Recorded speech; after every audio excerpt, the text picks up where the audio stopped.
Alrighty, are we live? Are we live, y'all? I changed it to 48 instead of 44. And I don't know what it's called now. I'm probably going to rename it.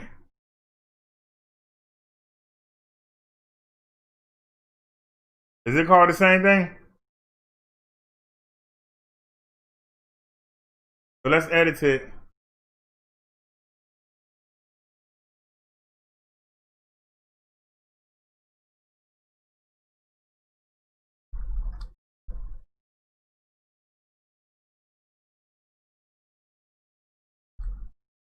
Alright, let's call it part 2. And save.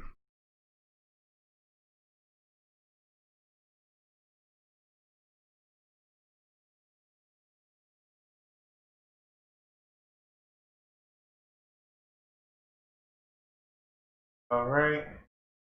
Out. Check out. Oh, we live and it is at.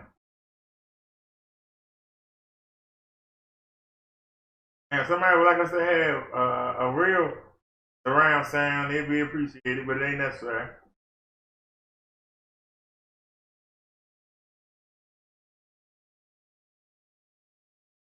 Alright.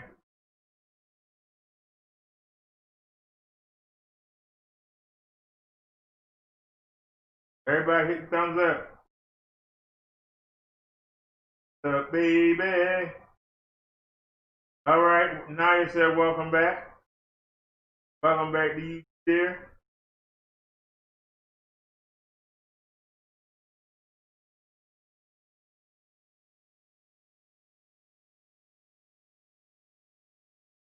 I'll check. Online. Why are you trying to sneak over here? Go sit down, girl. All right, and finally, this last tablet here.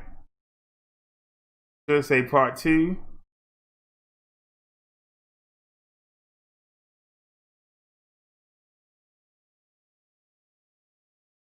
All righty, so we are back.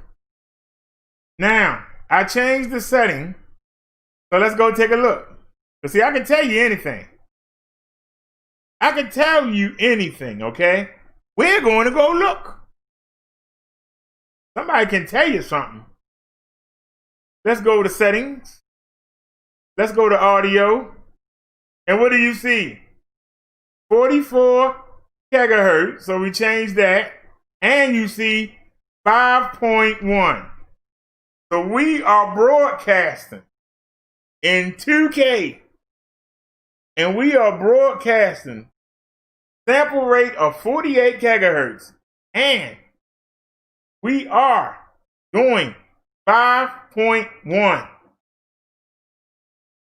We are broadcasting in 5.1.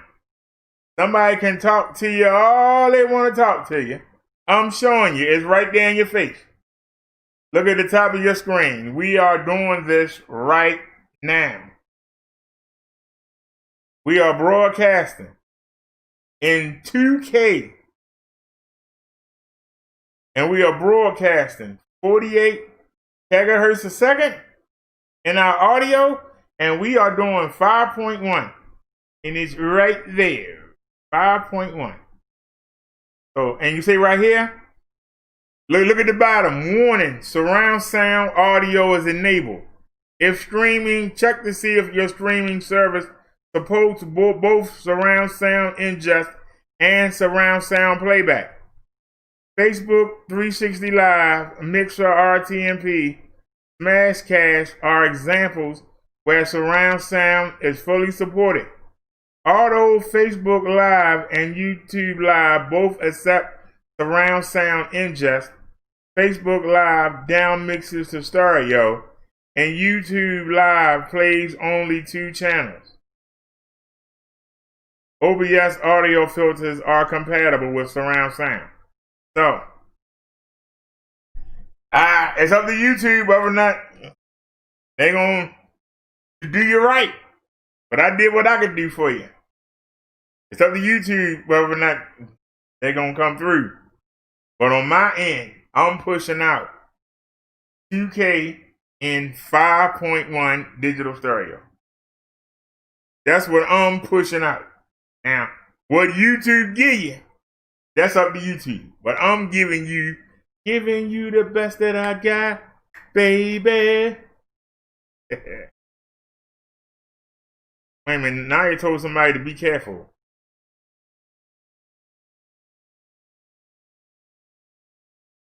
Ain't that the same chat? Wait a minute, we got a different chat here. Hold on, Zach. We got a different show. Hold on there, Nelly.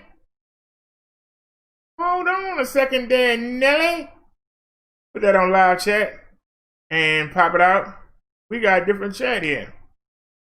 Come back to the OBS, go to the chat room, because we have a different chat. Let's paste.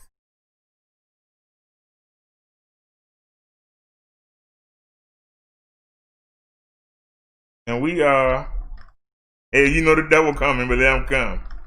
We broadcasting in 2K video, and we are broadcasting in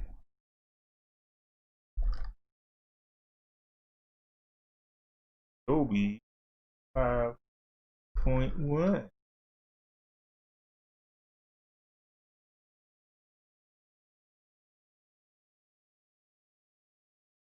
All right. They showing up on the screen yet? I typed it. Why it ain't showing up on the screen? There it is. All right. So the chat is working. You can close that. Windows Media. I want to check one more thing, y'all. Let me play something for y'all. I want to see if I can get the PC. I got the TV broadcasting in 5.1. I want to see if I can get the PC to broadcast in 5.1 too. So let me just play a song for y'all. Try that. Lord, have we not prophesied in thy name? And in thy name have cast out devils? And in thy name done many wonderful works? Then on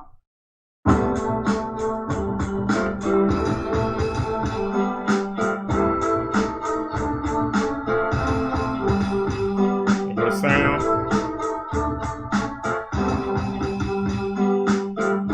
Open sound settings.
Hold on a second, y'all. We just stepped it up.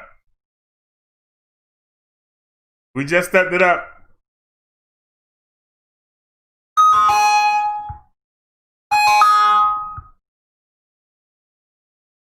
See, a lot of people, I tell you stuff. Brother Derrick is here doing stuff. A lot of people will tell you stuff they're doing. I'm doing it. I'm doing my best to give y'all the best that I can give you. And if somebody got a problem with that, I don't know what to say. But I'm giving you the best that I can give you. Okay. Alrighty. So hit OK. And we can back out of here. Alright. Now, the song stopped playing. Which I didn't care for the song anyway, so I don't care. Let's try something different here.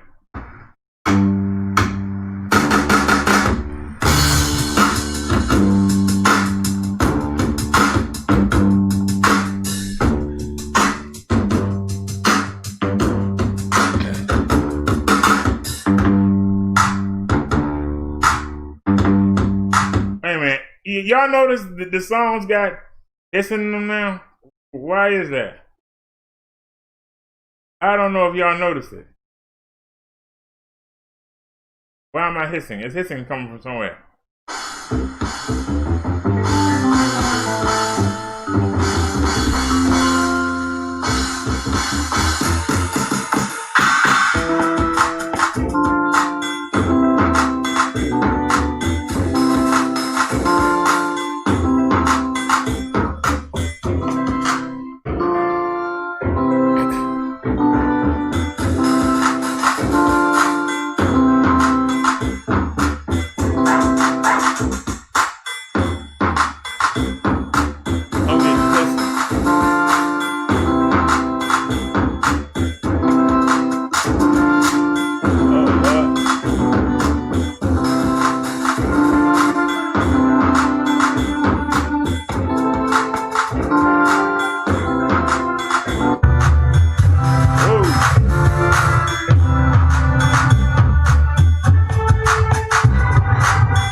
I think I found a difference.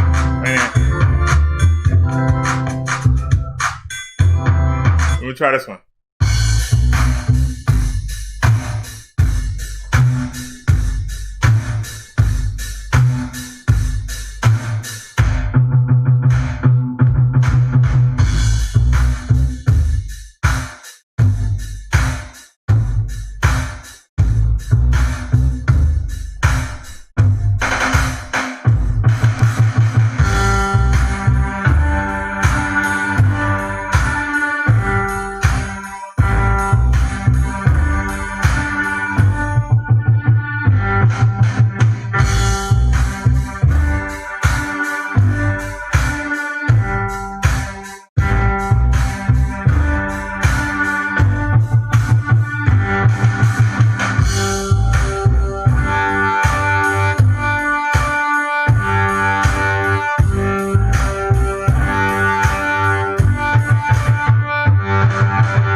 righty, everyone. All righty.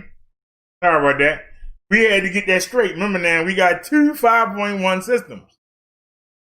And I told you, the reason why they so affordable is after a certain level, you detect hissing. Now, we didn't have no problem with the new one, but the master speaker is sitting right here next to me. And I was hearing hissing. And it was because the master speaker was sitting right next to me. And I was hearing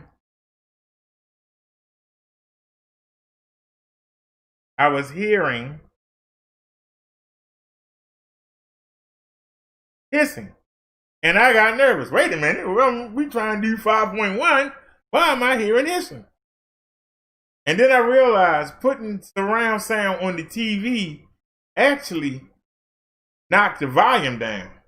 So I was turning the volume up, and that was causing more hissing. So by taking that feature off, and that got rid of the hissing. So, anyway. Now, if y'all look at y'all screen, this is how y'all say I'm full of stuff. It says the audio has more than 2 channels, but only 1 mono or 2 stereo channels. What? YouTube got to cry about something. So YouTube is crying. It's saying that we got more than 2 audio channels. Yes, we have 6. 5.1. 5 speakers and 1 subwoofer. So yes, we do have more than 1. But do your job. Deal with it. Deal with it. Because we doing something here. Alright, y'all. So like I say, for those of y'all that got systems, when you watch the Minutes of Brother Derrick show, we not only broadcasting in 2K,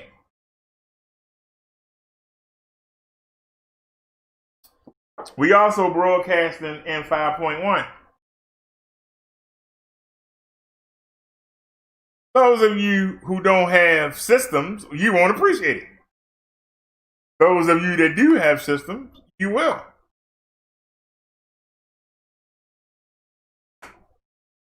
So what's going on in the world?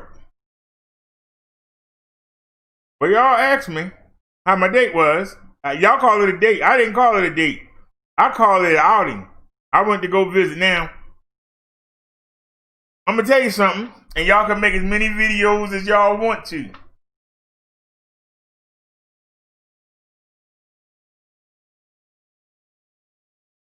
I talked to her at 1 o'clock, and we stayed on the phone all the way until 20 minutes before I came outside.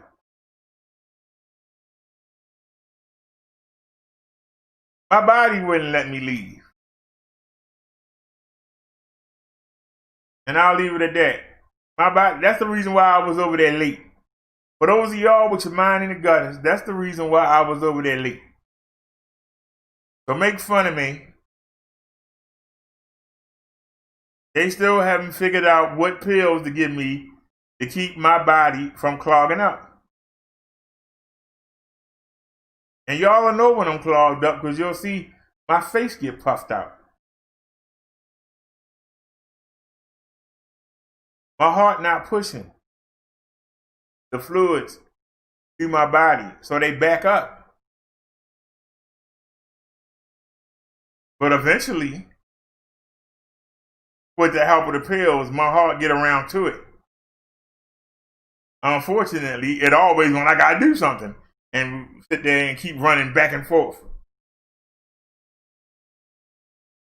But from 2 o'clock until 6 something, I was trying to get out the door.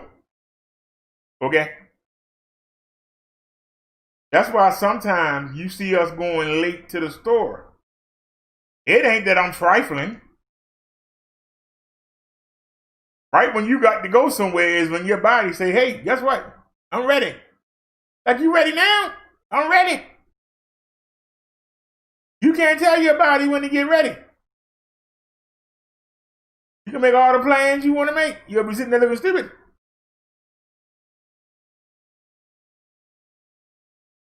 That's the reason why I wasn't out until 6 something.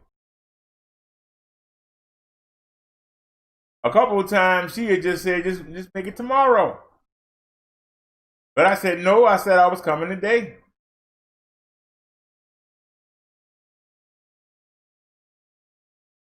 And that's what I did, and we had a pretty good time. And I'll probably go over there and hang out another day.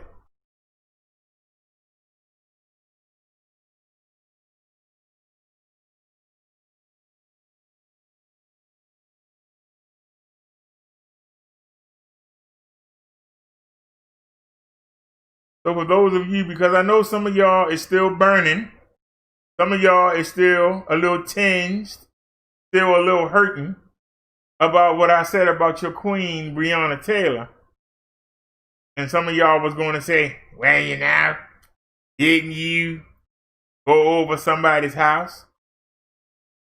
Well, yes, I did.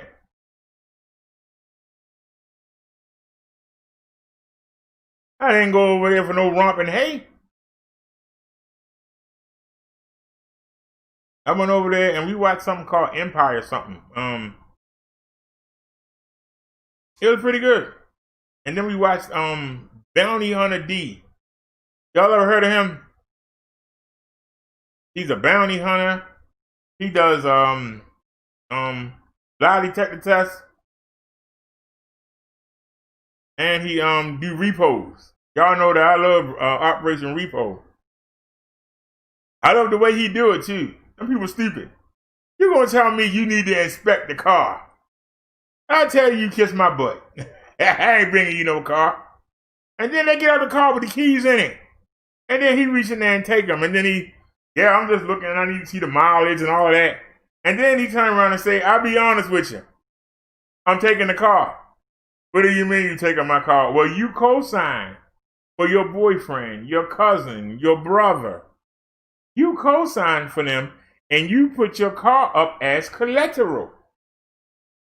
That's my car. Well, your brother didn't go to court 2 weeks ago and he jumped bond. So guess what? The bail bondsman is taking your car. And you got 15 days to pay whatever money he put up.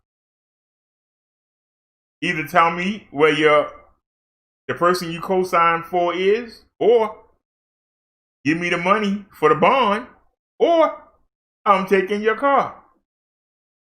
That was crazy. That was crazy.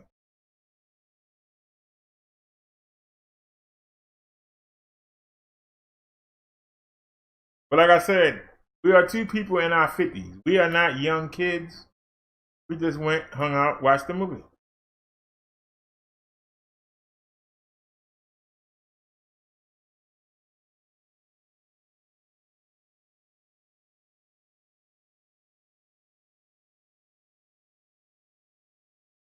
We had spent the whole time, we spent most of the day on the phone.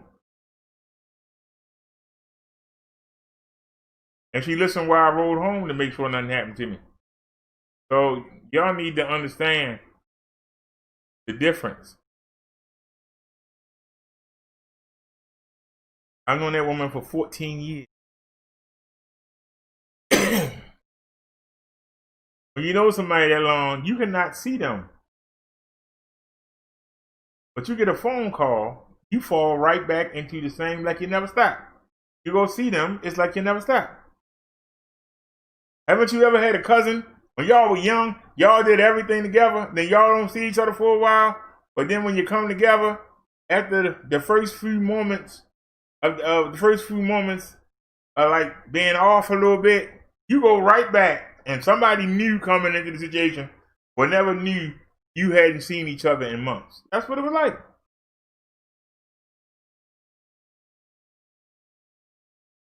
That's the one thing that people are not nowadays. They are not friends first. You become lovers first, and then everything that you do is based off of that. You are friends first. You don't have to touch anybody. You ain't got to be hugging and kissing. You've already done that. What's the big deal? It's them young, hot people that can't come together without somebody expecting to get that hump on.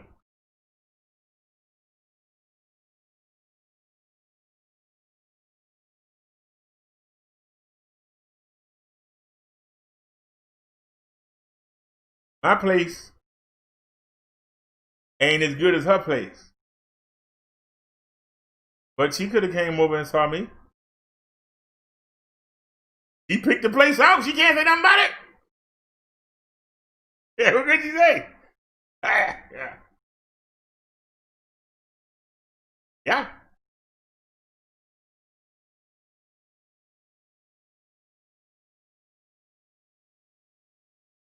Let me check the chat. Anybody say anything back? Naya says, awesome. She says, no one never said Brianna was a queen. Naya says she's not a member of her royal family. And I said, that's cool, BD. Nothing was wrong with so friendly female companionship. And if it develops into more, so be it. Naya said, I said she thought she have company same as your lady friend.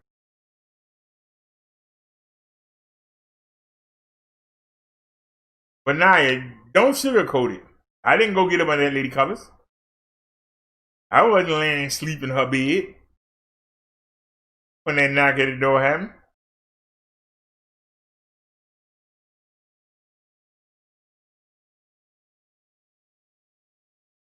I just want y'all to know the difference. And you always say, have somebody in your life. Then when you do, then people, I didn't see it because I was riding. I didn't see it because I was riding.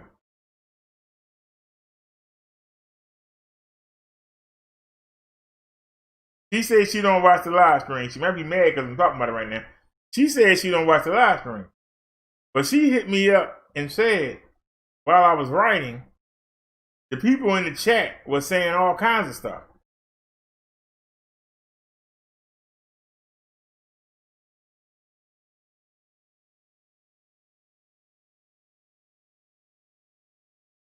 So I haven't watched the show back. I don't know what y'all was saying.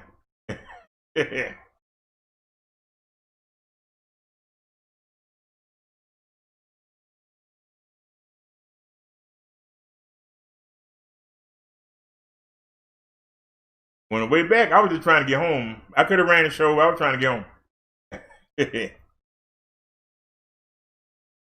was a lot better with no traffic.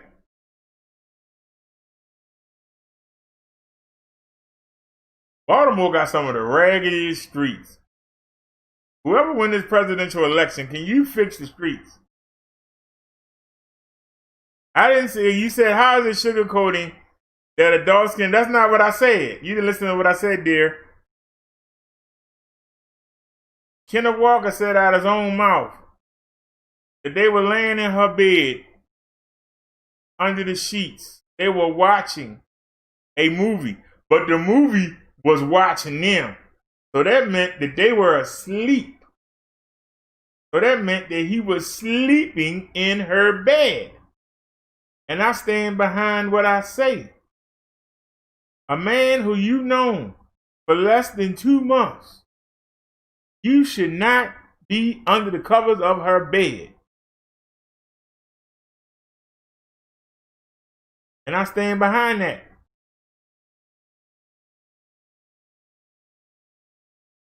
That's where we differ.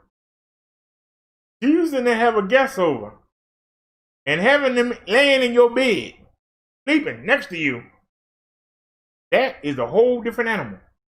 Because she could have had the man sleep on the sofa. She could have put some blankets down there. He could have slept on the floor. He didn't have to be in the bed with her. If he in the bed with her, that leads to assumations.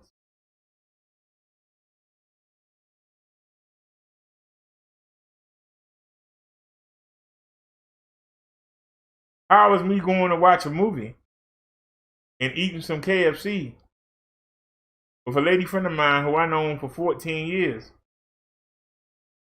and her sister is there?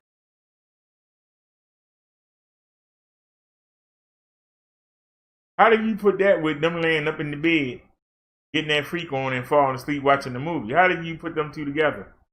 That's what I was asking. How do you put them in the same category?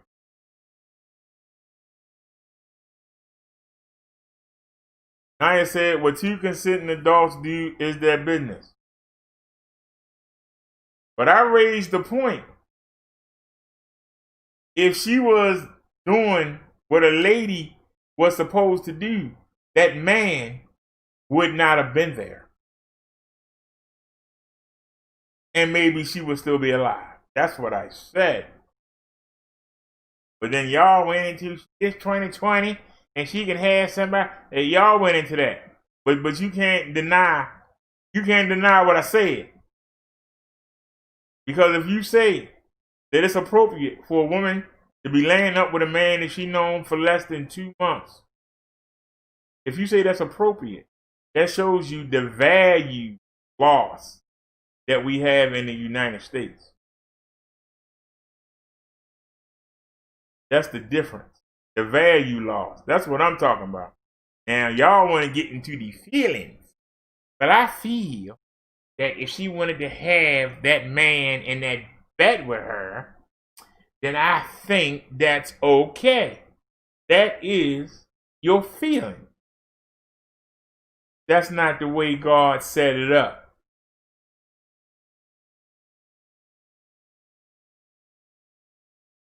And I say your issue is not with me. Your issue is with God. Because God said a young lady does not do that.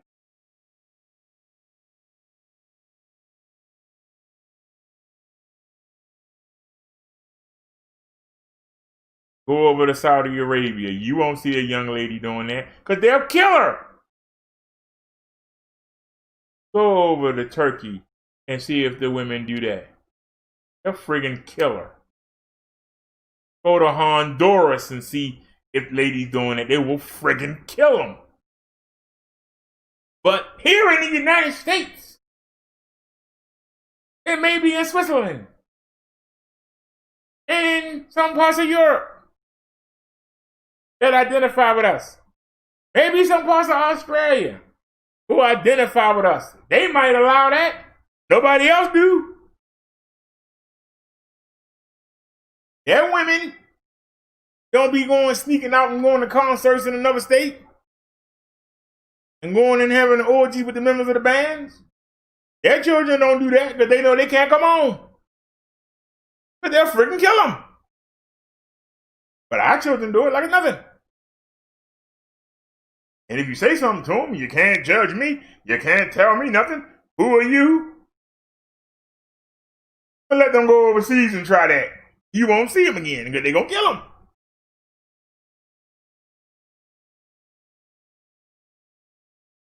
That's what I brought up. And if you try to say I'm wrong, you're just losing. You can't win that argument. You're losing it. You know? Now, all I said was if the woman didn't have a man there, she'd still be alive. The other two houses where they hit, them people that was alive, we listened to their phone conversations at the jail. How come they didn't get shot?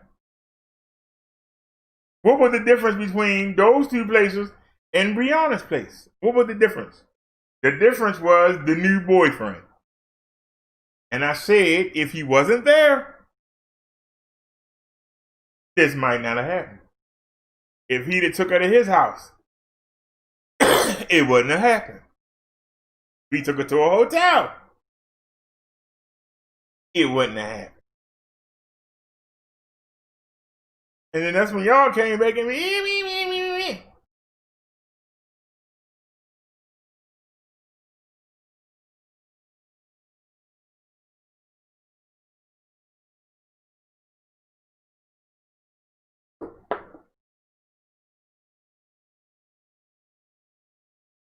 Kenneth Walker said himself, I thought it was the ex-boyfriend at the door. Why would he think that? Why did he think he had to get his gun? Why did he think there would be trouble? I asked the questions that make sense. If they wasn't fooling around, why was he being concerned about being caught? That lady at her house in her bedroom. Because I'm sure he didn't have clothes on. I'm sure he didn't come out in a full commando bodysuit. I'm sure he was in his drawers, maybe a t-shirt, maybe. Maybe he had his socks on, maybe he didn't.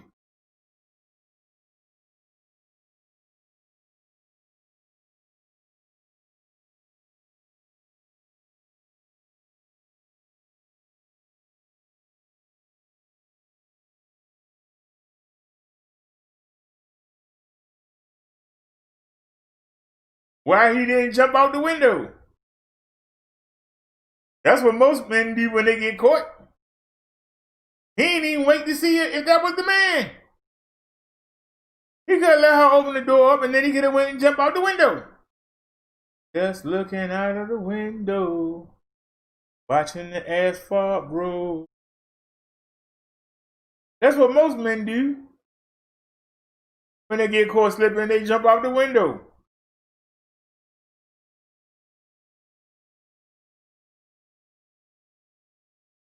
This dude decided he was going to shoot. I didn't know what he was shooting at. But you want to overlook that. I'm not going to let you overlook it. The fact that he pulled the gun out because somebody knocked on the door. Somebody knocked on my door. That ain't my first thought to grab a gun. My first thought is, who is it? And what do you want this time of night?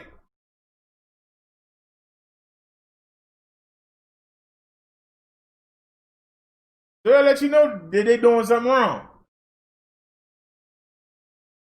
You can't excuse it. They're doing something wrong. It contributed to her dying. And you can't sugarcoat it and overtalk it and rationalize it and turn it around in your mind. It's a fact.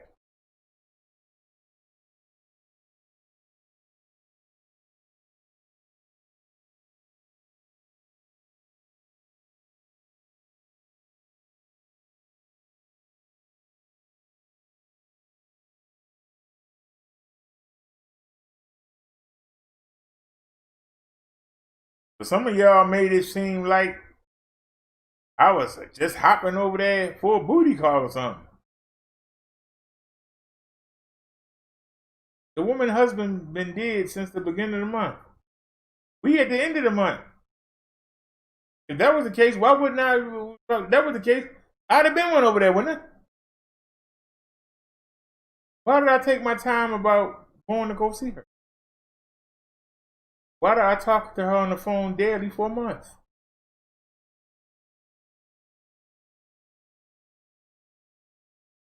That must mean I must enjoy talking to her. So whoever it was in the chat yesterday that said booty call, where did you get that from? That's all I was asking.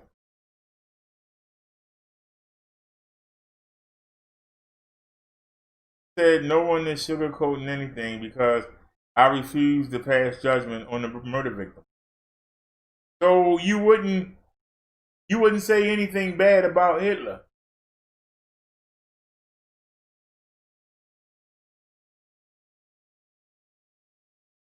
You wouldn't say bad about anything that man who they said raped over 200 women. You wouldn't say nothing bad about him. But they're going to fry him. Well, he's dead now. I can't say nothing bad about him. Yeah, he raped 200 women, ruined their lives. But, he's dead and gone. Hey, leave him alone. Won't say anything. if somebody was trifling and they get killed, they are a person that killed that was trifling. Them being killed doesn't make them a better person. You have a father that beat y'all every day until y'all was 18. And then he died at his funeral. But you're going to say, yeah, I still got the wounds on me. But he was a great man. He's dead. I can't say nothing bad about him. He's dead. He used to molest me and my sisters. We got 2 babies by him each. But he was a great man. He's dead now. I ain't going to say a bad word about him because he's dead. Somebody died, you can't say nothing bad about him. I tell you the same thing, because if you say that that man is ugly, he's short, he's fat, he's bald, then you find out he worth $10 million.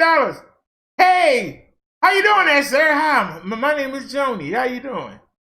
Do you got a wife? You got a woman? I thought you just said that man was a mess. But you know, he got money now. Yeah, he a mess, but you know, he got money. I can work with that. I can work with him now. You know, because he got money. I find him repulsive. But guess what? He got. So I'm going to ignore everything else I just said because he got money. But that man is still repulsive. He's still short. He's still fat. He's still balding. Probably got penile dysfunction. But as long as he got that money, I ain't going to say a bad thing about him. Him having money don't change none of that. Her being killed don't change the fact she made some wrong decisions. It doesn't change it.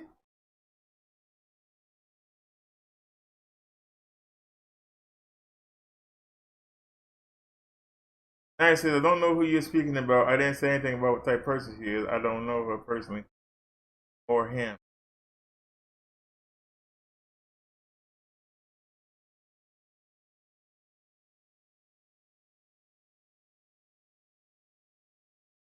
I take the bits and pieces of information and I put them together in logical order so that they make sense.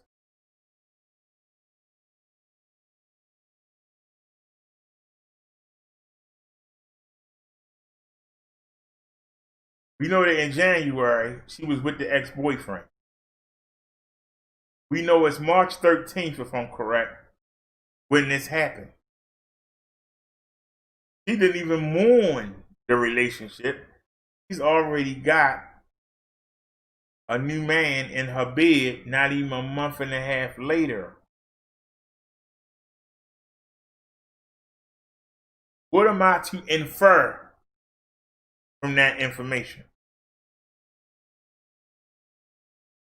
What am I to infer?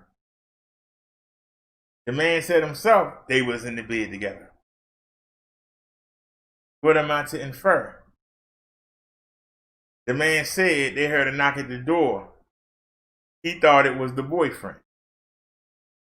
Thought it was going to be trouble, so he grabbed his gun.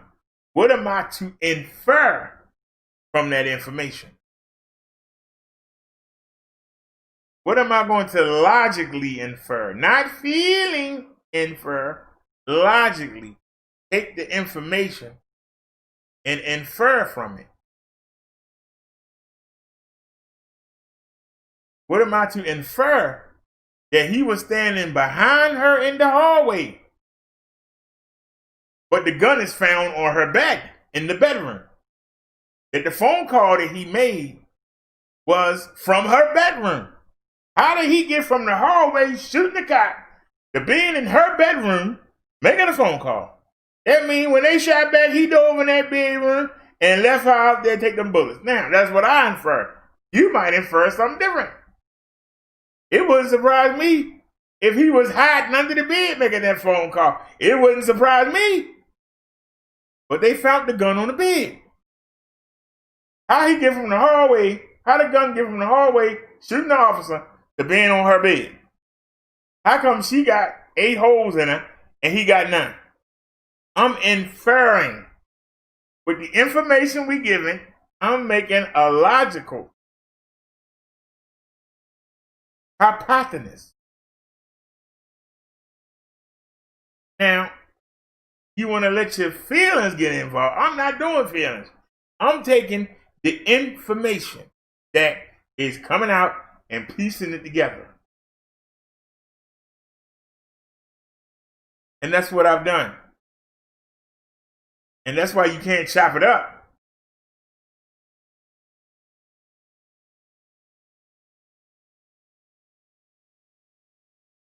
Because anybody that logically would see the information, this is what they will come up with. I'm not making stuff up. I'm not going out the blue. I'm taking the information and then saying what makes sense. For you to act like they were just sitting there watching the movie, laying in her bed. That man shouldn't know what her bedroom looked like. He ain't even known her for 2 months yet. If she not loose, how is that happening? I use logic.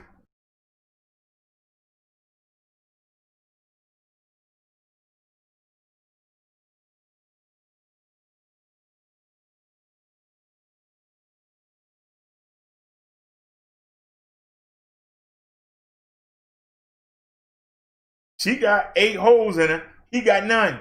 But he fired the gun. He said he was standing behind her in the hallway. How he didn't get hit? He obviously dove into the bedroom.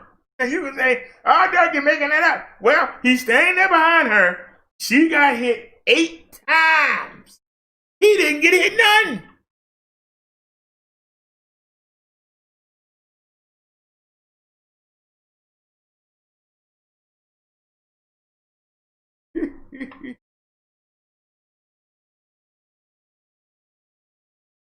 You said you didn't say anything about what type of person she is.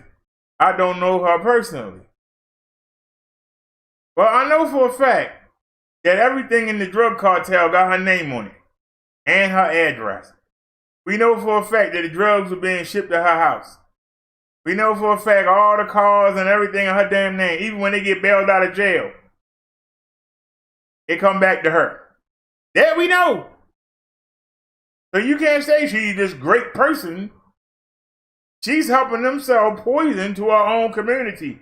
And then on top of that, guess what? When you get sick from it, she's treating you. That don't sound like a great person to me. It's like she put you in the hospital so she can treat you. That's a great person? That's a queen? That sounds to be like a very cruddy person.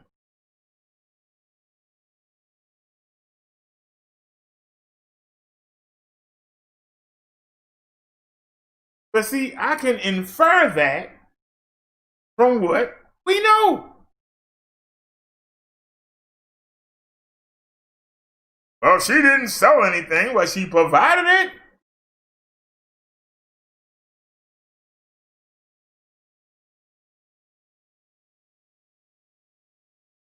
I know for a fact that the management of the police officers, whoever that person is in charge, whether it's the captain, the chief, they tell them to go put pressure on the minorities. And you can tell me you don't know that for sure. I know it when I see it on the street. Don't tell me what my eyes don't see. But when you ask them individually, they act like, I ain't got no problem with nobody. Well, then why are you doing it? Somebody's telling you. That's why we don't need to defund the police. We need to clean up and get rid of the old guard network. Get them old farts out of there that's sending these young police officers to go out there and terrorize people. We need to get rid of them. We don't need to get rid of the police. We need to get rid of the head of the police. Because they are telling these people to go out there. We don't need to get rid of the schools. We need to get rid of the superintendents and all them other people who putting the money in their pocket instead of putting it into the schools so that they can get better teachers and have computers and stuff in there.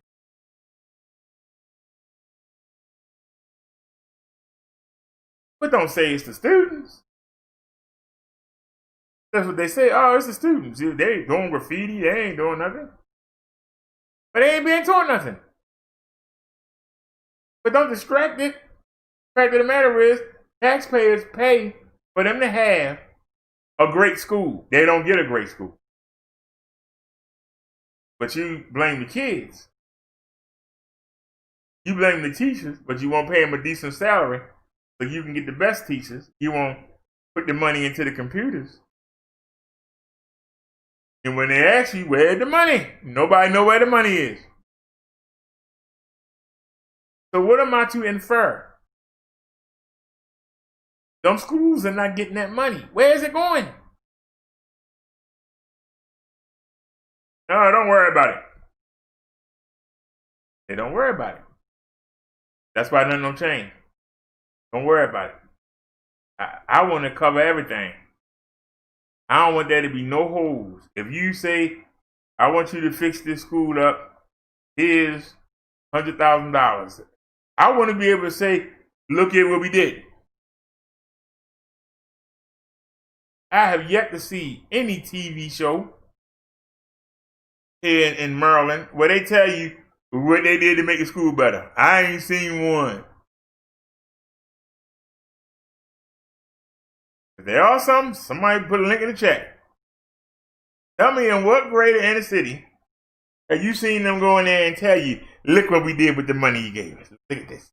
Look at these new computers. Look at these new books. We got new chairs and new seats. Hey, where you seen that at? I ain't seen it. But every year, they get taxpayer money. I don't see no results. I see the same old rickety raggedy. I go walking to school now. I could probably find my old textbooks in there.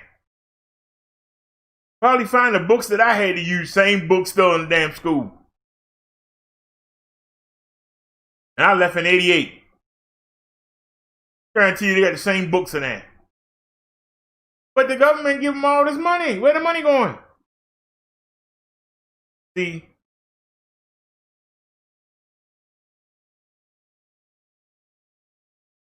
I try to cover every angle. When I hear something, I don't just run with it. When I hear something, I want to hear more. That's why when a troll comes in here, y'all want to block them. I want to hear more. I want to hear why did they come.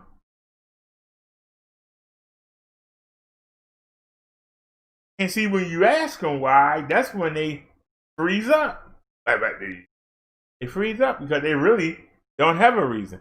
They thought they heard something, and they thought they should come in here and say something, and they expect you to fold. But when you call them out, hey, what's the problem? Most of them ain't got nothing. That's when they got started insulting. When you have to insult, that means you lost. You don't have no other basis other than insult somebody.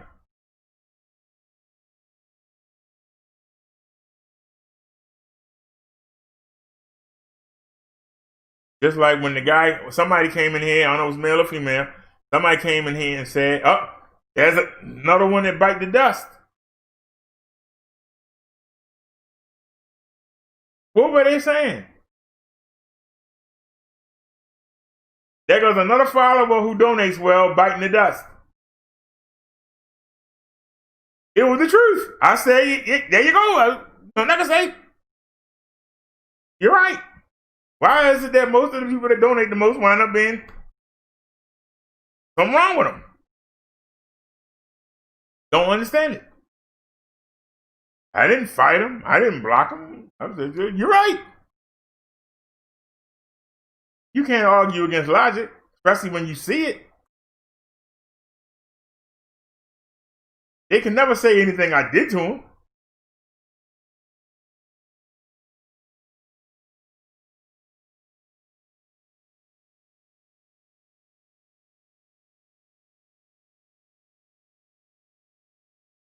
When somebody come in here and speaks logically, I don't say nothing to them.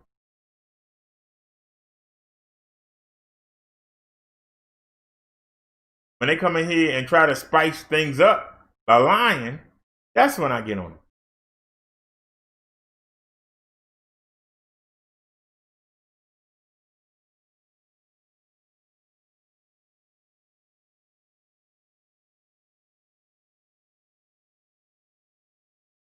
I'm just saying there's a difference. Whether y'all want to like it or not, you had a bad thing happen. But instead of just talking about the bad thing that happened, because the fact of the matter is, of the 3 cops, only one of them is the fall guy, and he gonna get a slap on the wrist. You can go out there and march and jump hoops and do whatever you want to do. That's what's going to happen. And there's still a chance that he might not even get anything. He might be found now not guilty. There's a chance that Derek Chauvin, when they start pushing that he was taking goofballs, that George Floyd was taking goofballs, and that he might have already been in distress before Derek Chauvin got there. If you're looking for a big conviction, don't get your hopes up. But it could happen.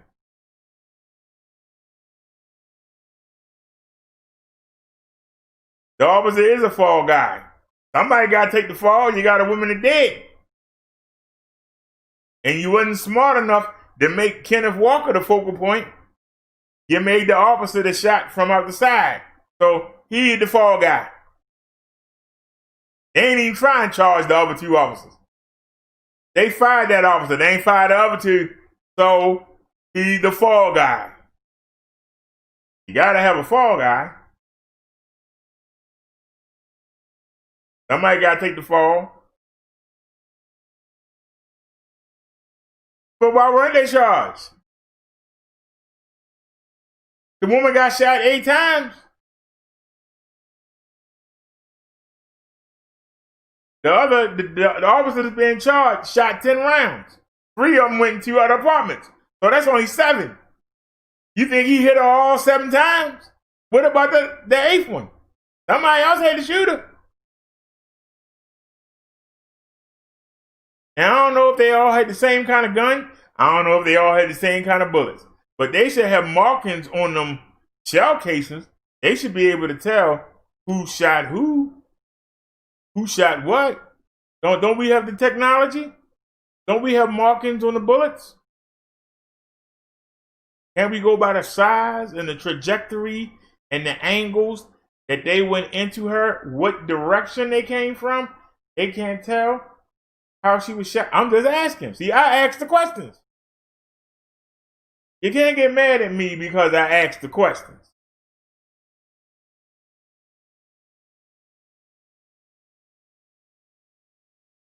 Somebody said, "Hey, brother Derrick, triple, and the woman with 2 letters is beefing." And that's all they can do.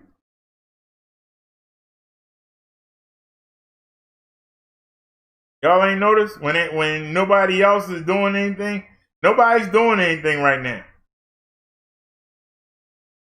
The only person that's making any noise is Popular Song's Meltdown, and I haven't even seen anything on that.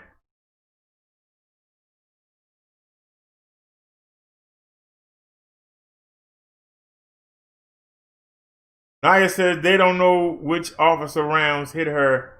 They claim they can't determine it. Man, if she was a cop that got shot, they could tell you. I guarantee you that. The cop, they tell you.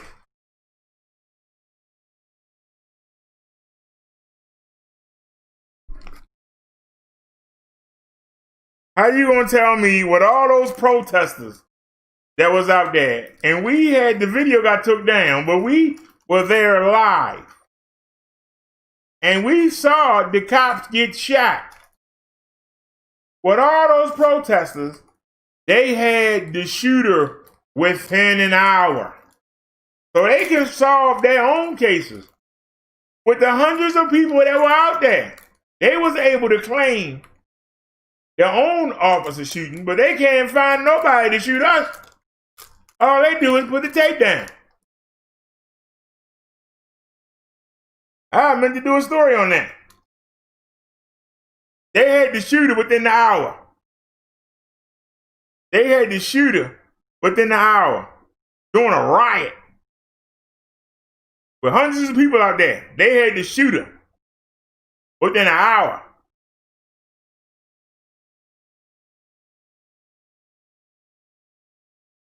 But in Minnesota, the black cop that was off duty, they find his killer yet? I'm listening.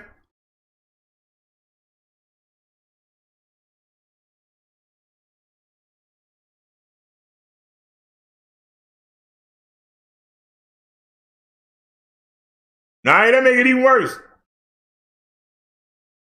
I was trying to say it.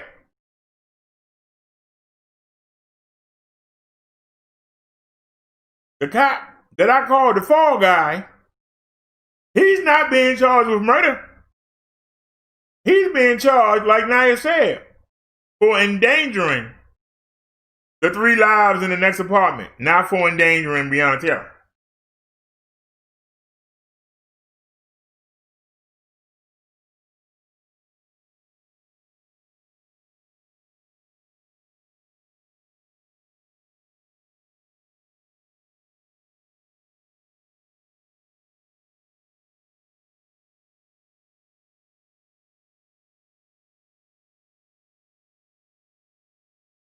They more concerned with him firing the bullets into the next apartment. They had a woman, a man, and a child in there sleeping. They didn't get hit. They more concerned with that.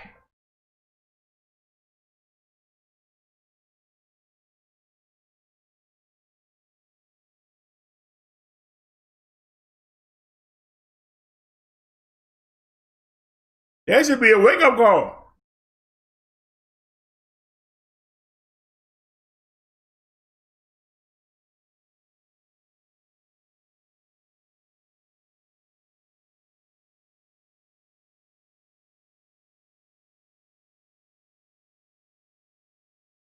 So they went on and kicked out the 12 million and said, "Get out my face.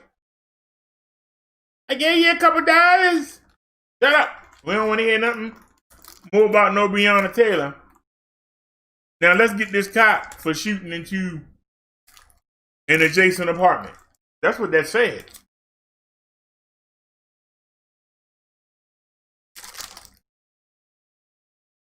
Why nobody not talking about that? If I was a black woman, I'd be insulted. But that could be you.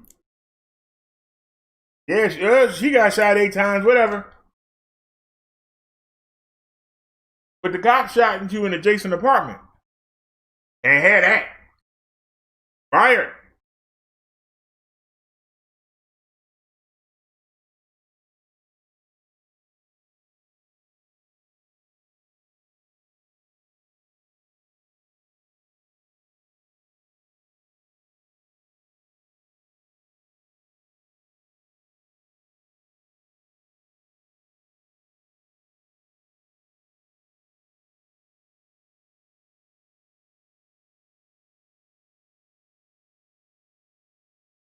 And rather than focus on what everybody else is, because it seems like when I go watch other people, they try to act like she was Mother Teresa. And she wasn't.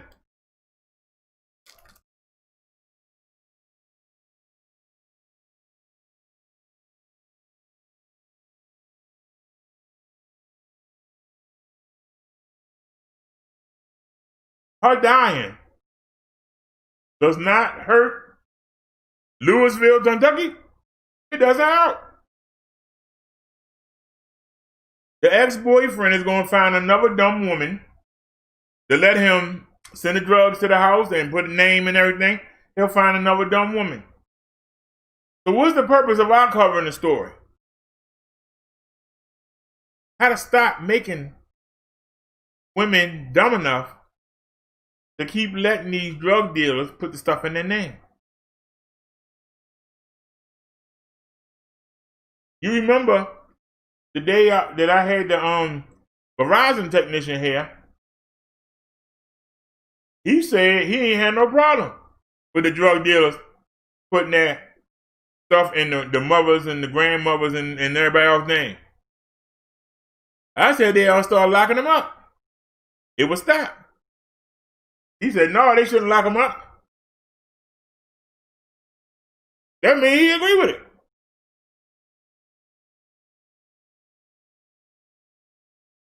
They just start locking you women up.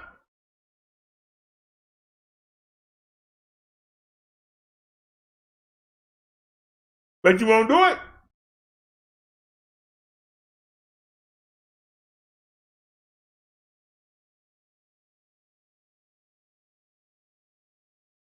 Young lady wasn't supposed to have sex for marriage.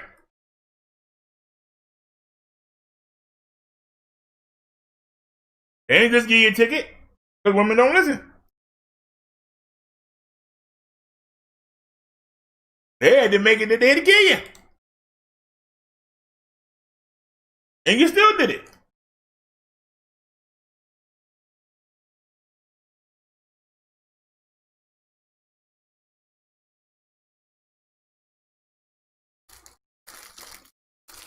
Y'all don't understand what a prostitute is. Uh-oh. Uh-oh. There you go with the bull crap.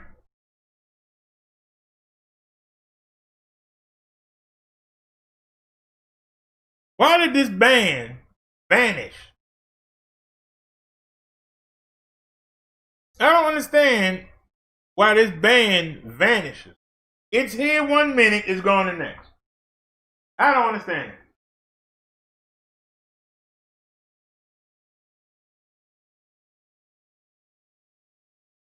Oh man, the main phone conked out, dog.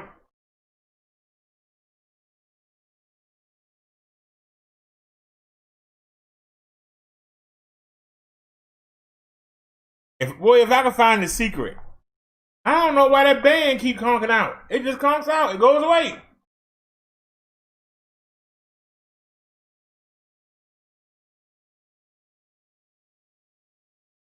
We are receiving data from that tower. For some reason, it just conks out. It conks out, then it comes back on. Then it conks out, then it comes back on. Why does it conk out? I don't get it. But it conks out and then it comes right back.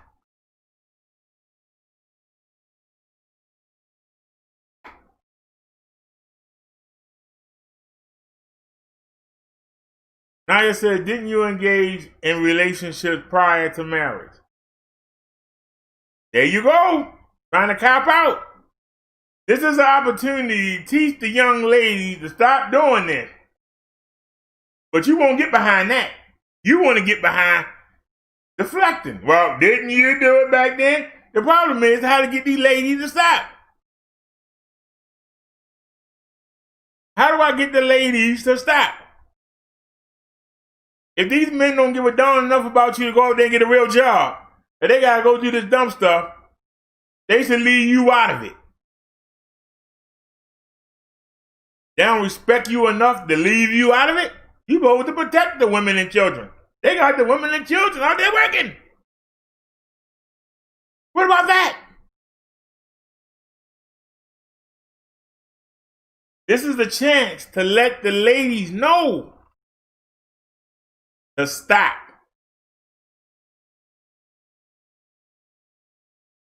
We not bashing nobody.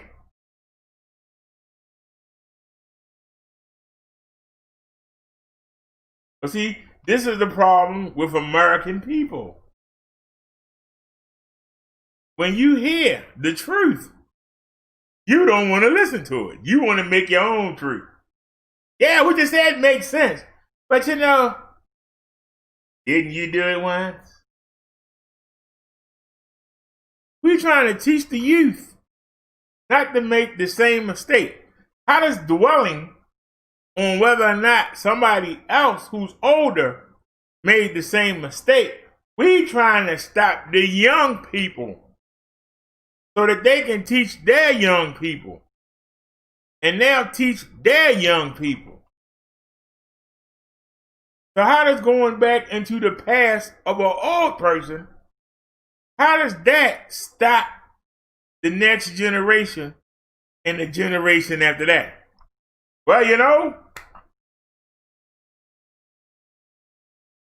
slavery wasn't that bad, you know. My great-great-grandparents lived through it. Guess I can live through it too. That's pretty much what you just said. Well, Jim Crow wasn't that bad. Everything had to be equal. It wasn't equal, but it was separate. At least we did have our own. We had our own stores. We had our own everything. Integration was messed it up.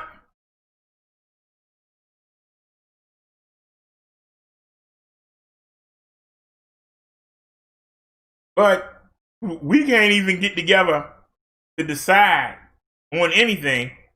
How are we going to go back to Jim Crow?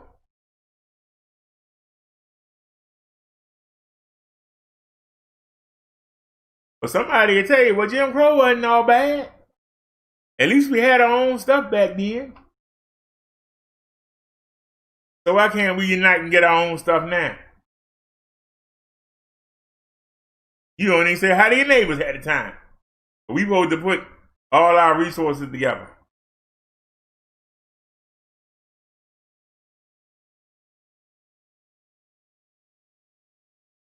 Naya says, you know what happened. You speak as if you don't know what happened. I'm not saying not to teach. Well, when you do that, though, you deflect the message. The message is to teach the young ladies to stop this behavior.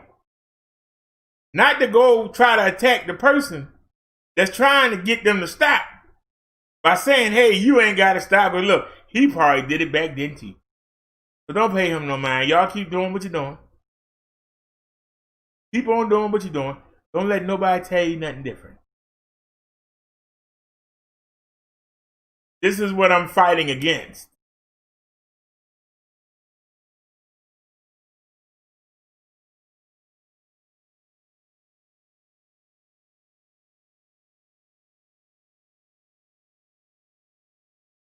The majority of the time, when people send me things somebody else said about me, they don't never say nothing about what I say. That's the part that tripped me out. They don't say nothing about what I say. They don't attack that. That should be the first thing they attack. They don't attack what I say. Don't you find that strange? It's always that the guy with 4 people watching them? Is that the guy with the helmet on his head in the market? That the fat guy with the bike? It ain't never nothing what I said.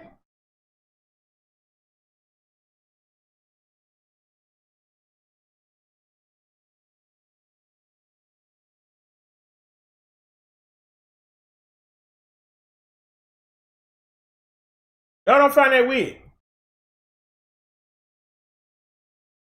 Nobody never says anything about what I say.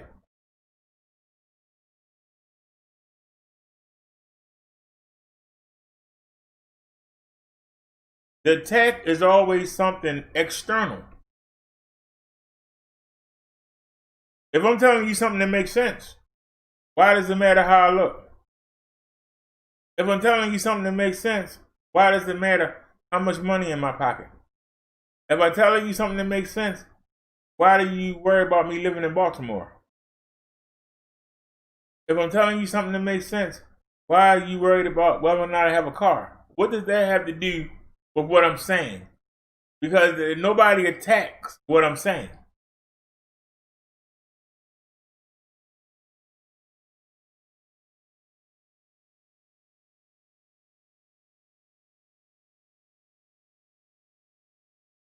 You said I speak as if I know it happened.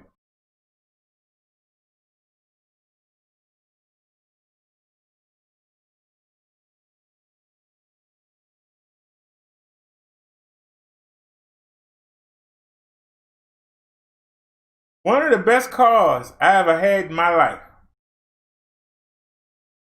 It was in another woman's name.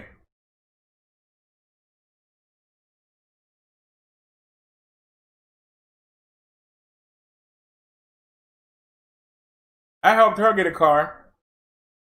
And in turn, she helped me get a car. And she wouldn't get the car that I wanted.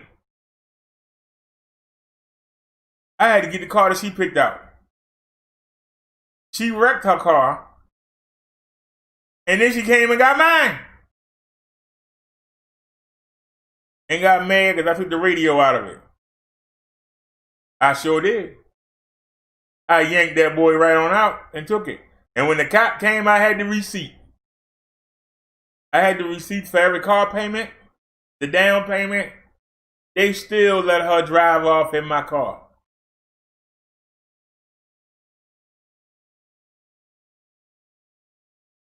This is another reason why women shouldn't be doing that. Because they're going to try that. And we covered the story a couple years ago about the man who was a drug dealer. And he got the car in his sister's name. And when he got locked up, she started driving the car. And when he got out, she wouldn't give the car back. And what happened? He killed her. Remember that story? Y'all remember that story? And we showed the interview when he said she should have gave him my car back. So what are you going to think what happened when you got them putting businesses in people's names? What do you think going to happen when they say, hey, I like this club and you can't have it back? I ran this club while you was in jail. It's my club now. It's in my name. Yeah, you paid for it, but it's mine. And what's going to happen when that woman come up missing? That's why the ladies need to stop doing it.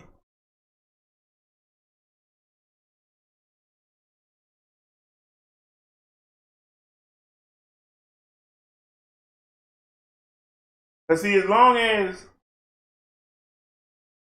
the male person is out and is using it, it's nothing to the women.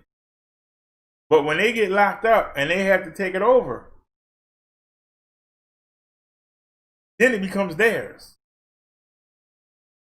Or if you gave them the money so they could get the same thing and they tear theirs up, then guess what? They still got another one. They got yours. And they're going to come for it. And what are you going to do about it? Because the police are going to give it to them. The courts are going to give it to them. Ain't nothing you can do but hurt them. There ain't nothing else you can do. Hurt them or go buy another one. If you start a business, say you start a nightclub and it's banging, and you selling drugs out the back door, they get you for selling drugs, they lock you up. But the club's still there. And say you put it in your baby mother name. While you locked up, she messing around with other men and pick up 2 children. Then you come back talking about getting my club back. What club? It's my club. I'm taking care of these children with this club. What are you talking about? Better go get your own. What do you mean? It's my club. Name on the deed is mine. Did you buy it? No, I didn't. Did you start the customer base? No, I didn't. But it's in my name. It's mine. You think that woman ain't gonna come up missing?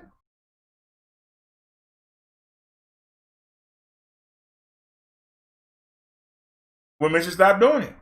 Tell the guys you can't get on your own, you don't need it. Can't get a car on your name, go find out why you can't handle it. Leave me alone. I'm not co-signing for nothing.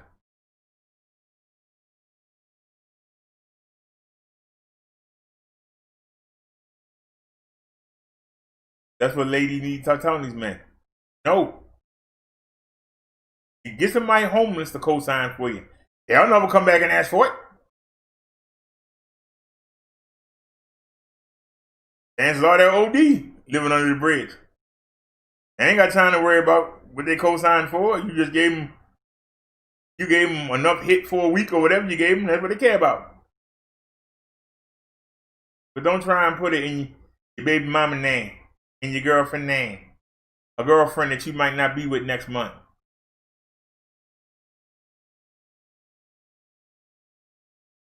Think about putting it in grandma's name. You know, grandma ain't a real grandma. Grandma ain't nothing but a daggone glorified 40-year-old. Grandma's in her 50s and 60s and 70s. Not no daggone 35-year-old grandma. You gonna put your daggone stuff on her name? Shoot. She gonna be riding around in your car.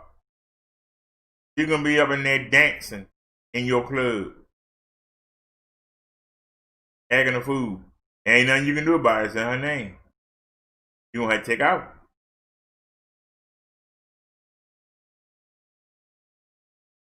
So we need to stop that. That's something that young ladies stop doing. If the men you with won't get a regular job and take care of you and help you with them kids, they won't get a regular job. They gotta work the game. Tell them when they walk through the door, leave that game outside. The minute they walk on your property, the game should stop. When they gotta bring the game in the house, that's when you leave the house. Pick up the kids and go. There should not be no drugs in the house.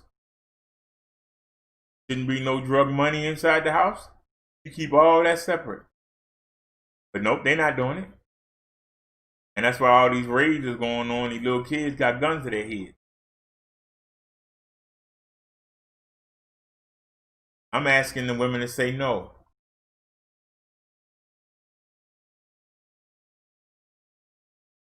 They need to say no. I'm not having it.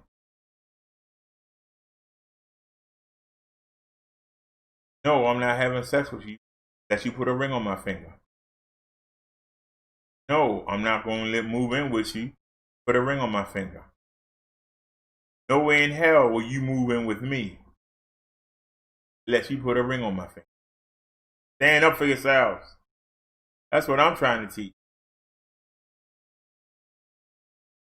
Now, if you want to keep making excuses, well, then it's going to keep happening. And we'll be doing the stories.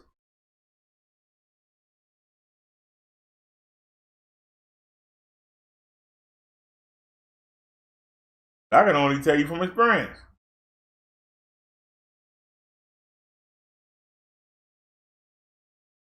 When I sat there and gave the money for the down payment, and she got a brand new car. And wouldn't he let me pick out the car I wanted, I had to get the car I wanted. I didn't understand. Why did she pick out a car that looked similar to what she had? Because she crashed hers up and came and got mine. Young men, stop doing it. Young ladies, don't allow the men to do it, and men, stop asking. If you can't get it in your own name, you don't need it.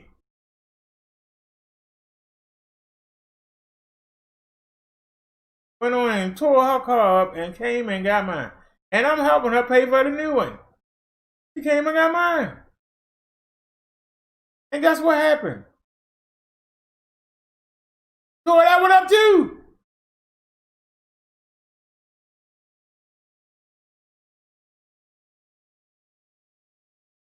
I will be a fool. Say, hey, let's start over. I'll get you a card, I'll get me. I will be a fool. I went on down to the NBA and said, look, what do I owe you?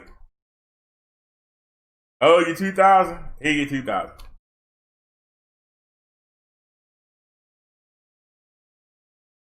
Thanks to a girl, I owe the NBA money now.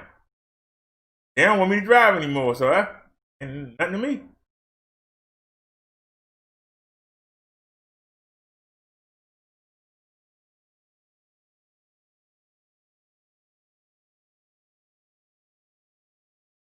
We need to stop. We need to start doing the right thing. When you do the right thing, you don't get hit with the wrong thing. When you do the wrong thing, karma come back and bite you in the butt.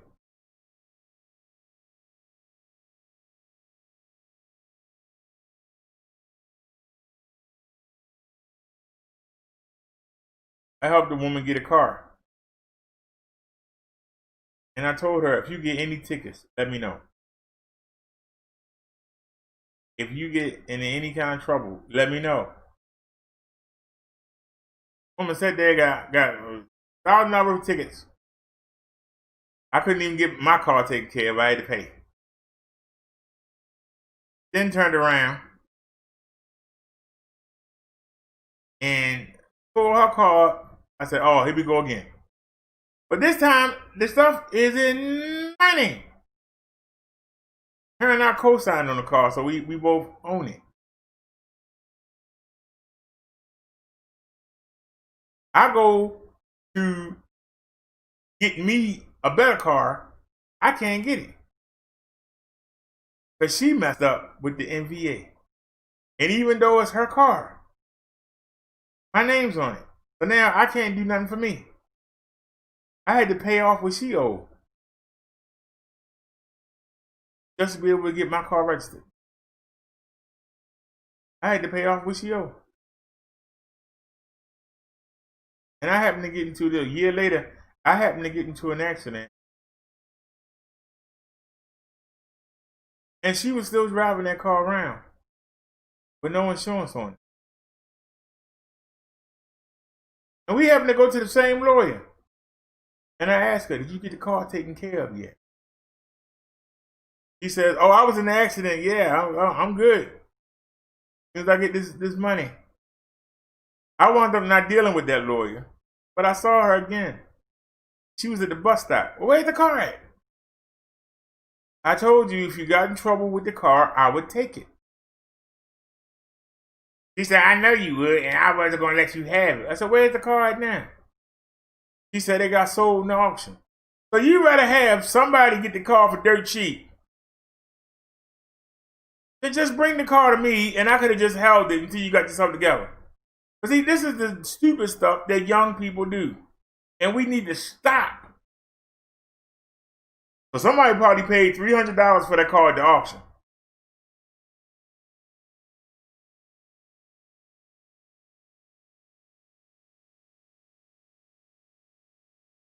But I had to pay $1,300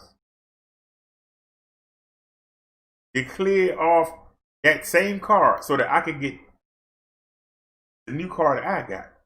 It wasn't brand new, it was new to me. The better car. I had to pay. And now somebody else is riding around in that car and probably only paid $200 or $300 for it. Because of this imbecile. And she at the bus stop. You darn right I left her there. And she probably went and got some other idiot. Gonna go get some other idiot to co-sign her car. She won't be at the bus stop for long. Got a pretty face and a nice rack and a big butt. She gonna sucker some other idiot. I was the idiot. Everybody played the fool sometimes.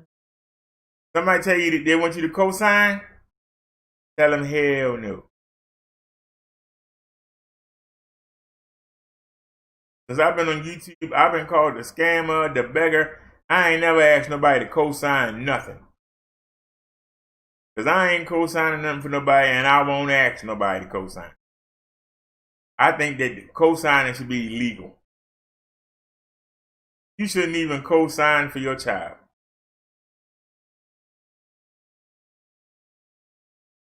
Y'all get a chance, go watch Parking Wars. See how many times people find that car at the impound lot and they go there to get it back. And they thinking, what I get impounded for? I ain't got no tickets. I ain't done nothing. Then they get there and they find out, oh, the husband got tickets or the wife got tickets or your children got your tickets. These is nephews who borrowed the car went and got your tickets. You sitting down there trying to raise thousands of dollars to get your car back. Don't let nobody hold your car. Don't co-sign for no car. If I can't tell you nothing else today, let me tell you that. Don't co-sign nothing. Don't let nobody put nothing in your name.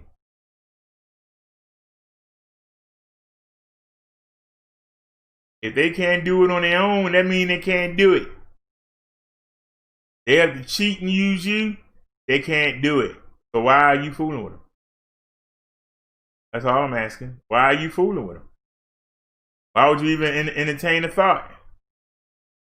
Hold on, Liz is gonna be mad at me. She gave me some links.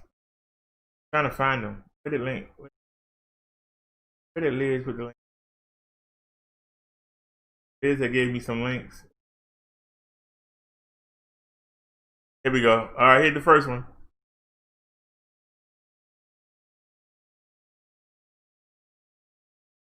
If the OBS is showing up. Yes, it is. All right, this is from Liz. Trump dismisses New York Times report that he paid little in federal income taxes.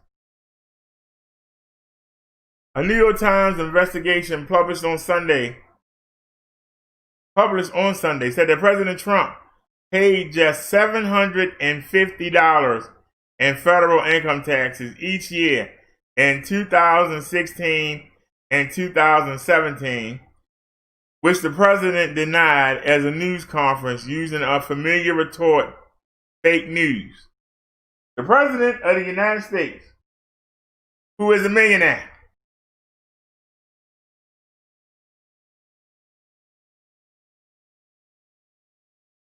whose check for being the president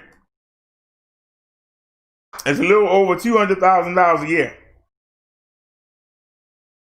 He paid $750 in federal income taxes. I worked as a teenager in fast food. I paid more taxes than that.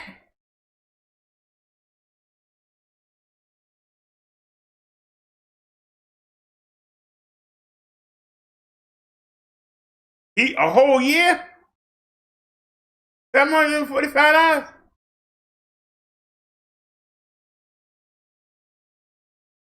The Times cites Trump's long sought after tax returns, further reporting that he paid no income taxes at all in 10 of the previous 15 years as Trump reported massive losses to his businesses.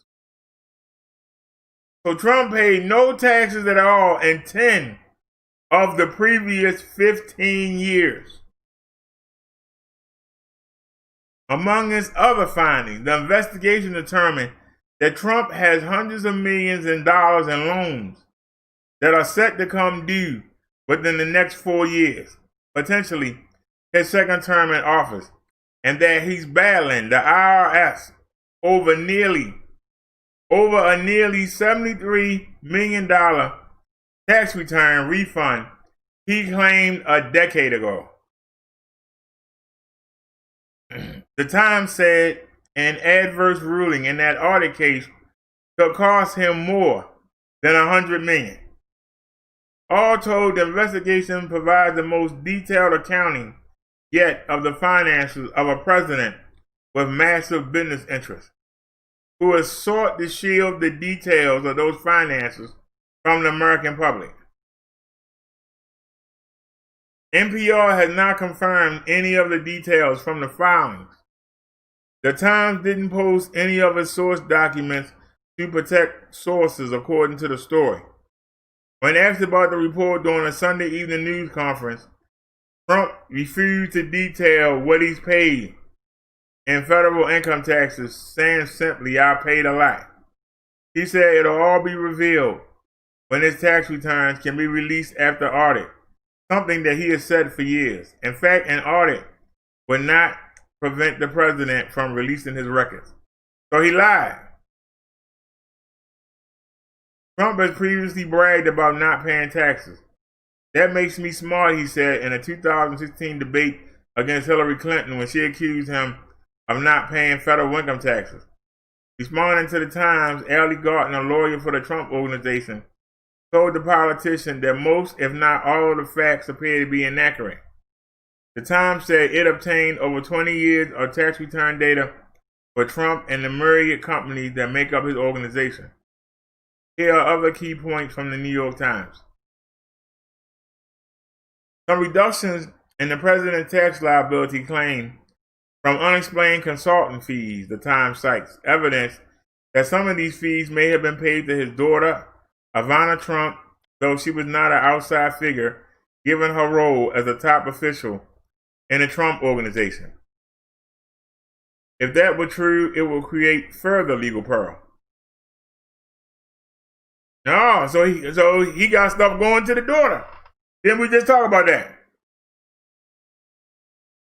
Trump's long-running IRS audit stems from a refund he claimed in 2010, totaling $72.9 million, which appeared to be based on a questionable move by the president to claim he was walking away from his Atlantic casino business. More than $70,000 paid to style Trump's hair for his former reality show The Apprentice was written off on his taxes as a business expense. He has also written off costs related to residences and aircraft that many would consider personal expenses. The president's businesses have brought in lots of money from overseas, detailed precisely for the first time in this report. According to the Times, in his first 2 years in the White House, Trump earned $73 million from overseas, mostly from his golf courses in the British Isles. He also earned millions from the Philippines, India, and Turkey.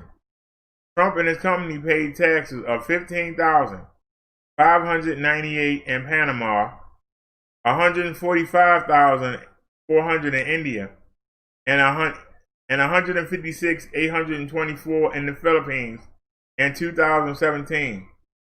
One of the years the report says Trump paid just $750 in taxes to the U.S. government. So he gave almost 16 to Panama, 145 India, and 157,000 in the Philippines. And in the same year, he paid $750 to the U.S. government. The Times report was explicit that it did not find any previously unknown connections to Russia, something that the critics of the president have speculated will be revealed in the tax returns. Trump's political opponents for years have sought his personal financial records after he broke decades of presidential precedent by not voluntarily releasing the tax returns during the 2016 campaign or since. Trump has not divested from his family business, creating layers of financial entanglements and potential conflicts of interest, including business deals that could be subject to decisions by foreign leaders. Last year, House and Ways Committee Chair Richard D. Neal of Massachusetts sued federal officials to try to obtain 6 years of Trump's tax returns. In July of this year, the Supreme Court sent the case back to a lower court. It appears the president has gamed the tax code to his advantage and used legal fights to delay or avoid paying what he owes, Neal said in a statement on Sunday evening. He added, "Our case is very strong and we will ultimately prevail." All right, so what do y'all think?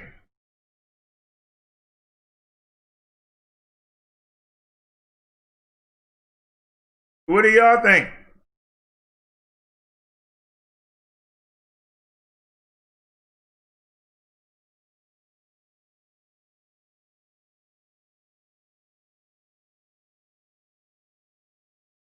So what do y'all think? Look like Donald Trump ain't paying the taxes, but he'll lock you up if you don't pay yours. All right, this from Liz also. U.S. government won't detail how TikTok is a security threat. Y'all see that? Yes, you can. Here's the way the Justice Department explains exactly how the Chinese government can spy on Americans through TikTok. No, don't play any sounds. No. Right. Let me hit that mute button, just to be sure. Thank you. Let's go. The U.S. government warns that TikTok is a security and privacy concern for millions of Americans.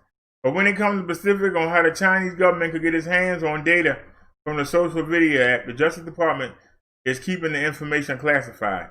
In court filings from the Justice Department on September 25th, the agency on multiple occasions redacted specific information on how the Chinese government to take your data.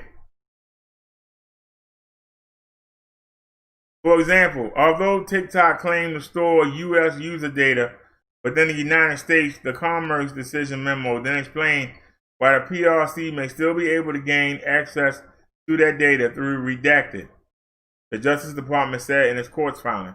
Details from the Commerce Department's memo are also redacted. TikTok faces a ban in the U.S. by November unless its parent company sells off its assets to an American company, and a deal involving tech heavyweight Oracle is pending. While the app was supposed to be removed from the App Store early in September, TikTok won a delay on Sunday after a federal judge ruled in the company's favor.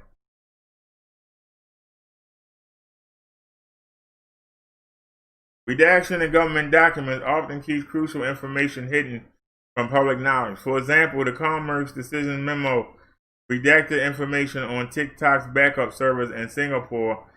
A later court filing on Sunday revealed that the server is owned by the Chinese tech giant Alibaba. The Secretary also concluded that the TikTok data of the U.S. user is especially vulnerable because TikTok keeps a backup of all U.S. data in Singapore with a Chinese company called Alibaba, the unredacted court opinion said. The U.S. government has long argued that TikTok's parent company, ByteDance, has ties to the Chinese government and serves as an espionage tool. It's pointing to the app's sweeping data collection and to the Chinese government's national security laws, which allows the government to force companies to provide information for investigation. In court document, TikTok has argued that it wouldn't comply with demands by the Chinese government for American data because the data is stored on U.S. and Singapore servers, not in China. While the Commerce Department argued that Singapore servers' data is at risk because it is hosted by Alibaba, a TikTok spokeswoman said it's secured from the Chinese government. The cloud storage we rent in Singapore is protected by our own encryption and technology, which is implemented by our U.S.-led security team. In addition, our proposal that the administration has publicly agreed in principle will move 100% of U.S. data to the Oracle storage system, the company said in a statement.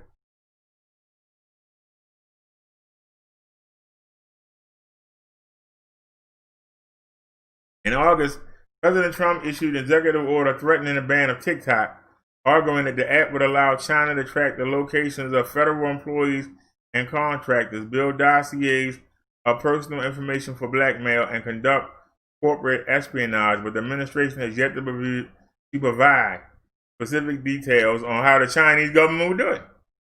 When the ban was supposed to go into effect September 20th, a senior Commerce Department official declined to give any examples of China using TikTok to spy on Americans.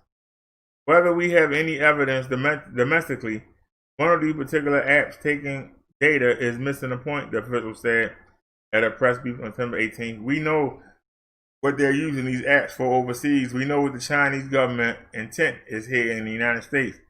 The U.S. government has also suggested several ways in which Chinese espionage will be possible, though these scenarios aren't unique to Chinese companies.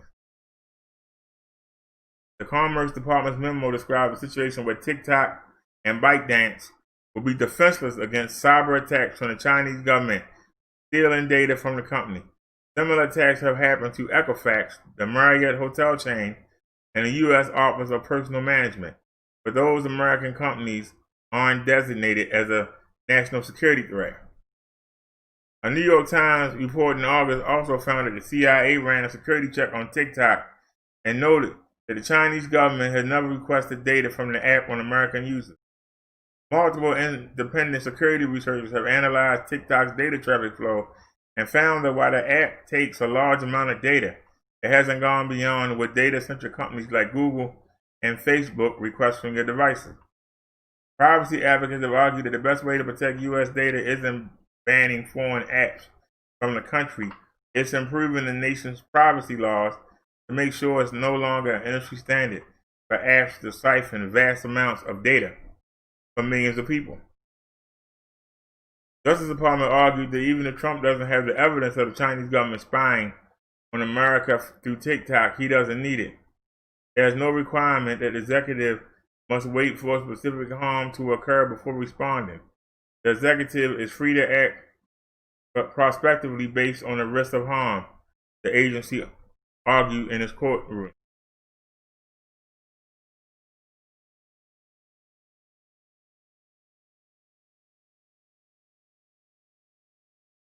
So Donald Trump coming after Oracle, coming after TikTok. Ain't nobody commenting. Let's keep going. The next story. All right, this also is from Liz. What we got now? Oh, we got man, I'm about to cut my shorts. Yeah, I say, well, I'm hard my shorts. I'm hard my shorts. I'm about to cut my shorts. These scissors. TikTok. I'm cutting it down. Look at this, y'all.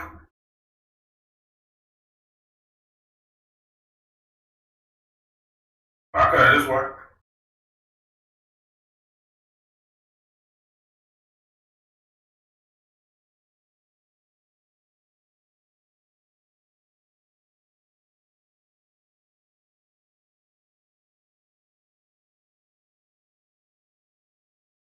Cut my shorts.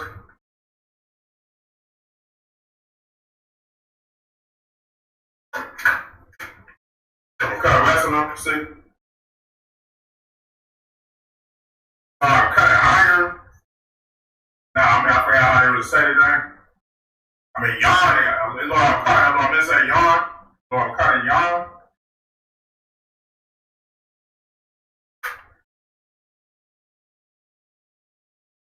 I'm cutting my shorts.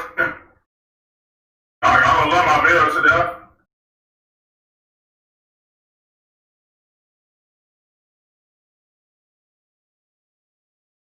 Anyone knows how big them shorts are?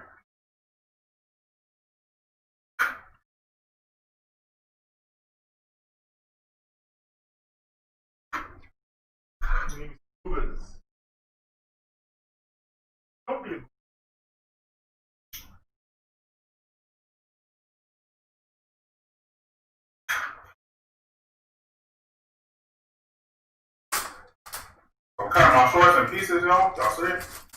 I'm cutting my shorts. Ain't they be fit? I'm gonna stand right here. Cut my shorts right in front of my camera.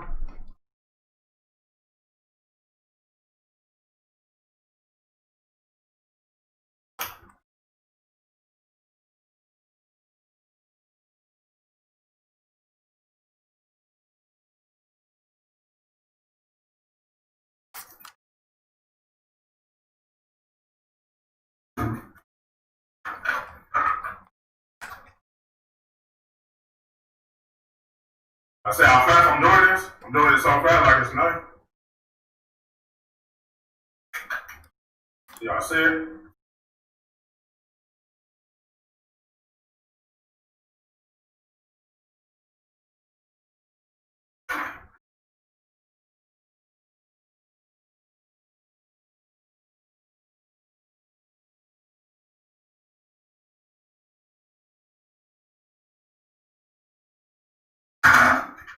Y'all see how I cut my shorts?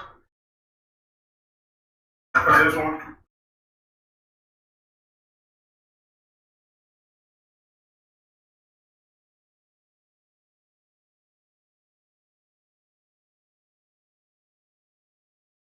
See how I cut my shorts? These are the pieces on the floor. I done them on the chair. All the pieces.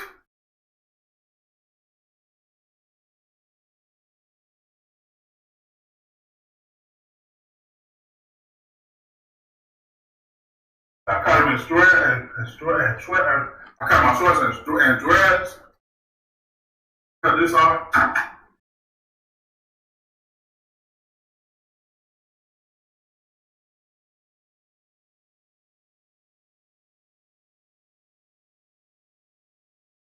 Put it right here. I don't need these shorts anymore. I had these shorts for years. It's time to get rid of them.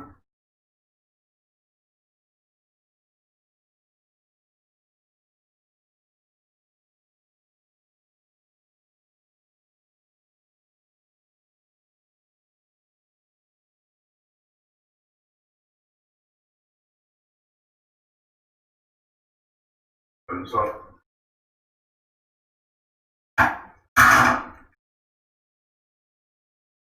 My piece of shredded I cut. No, y'all see it?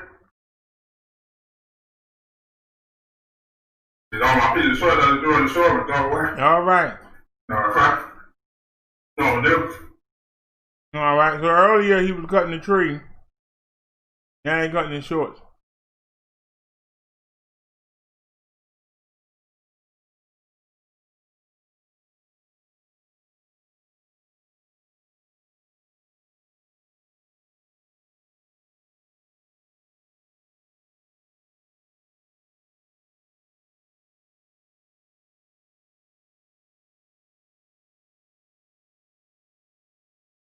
Oh man, we already saw that. No, I ain't. What? I didn't even realize until I looked up. I was looking for the link. Uh-oh. Uh-oh.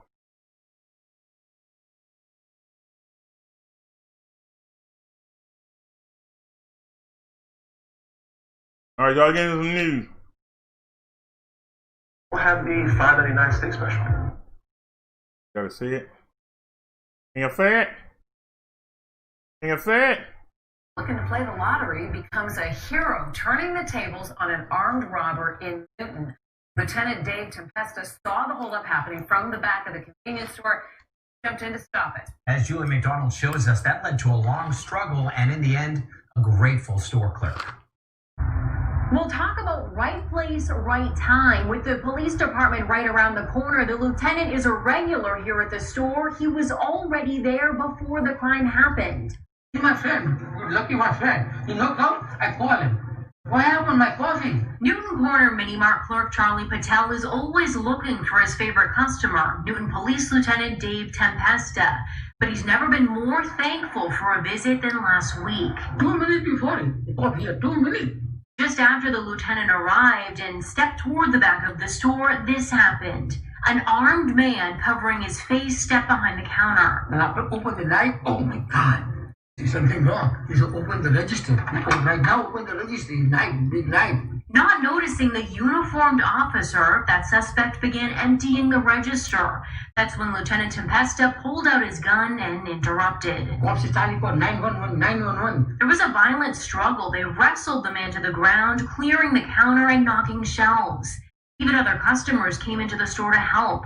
Moments later, other officers arrived and Thomas Zikos of Shrewsbury was arrested. Aside from some scratches, Patel is just fine, still singing the praises of his hero. Thanks, my God. I love my cop. Cop is my heart. His cop is my heart. Oh my God. Now, investigators say Zikos told them he's struggling with addiction. He pleaded not guilty to charges including armed robbery, assault and battery on a police officer, and resisting arrest. In Newton, Julie McDonald, WBZ News. Why would he say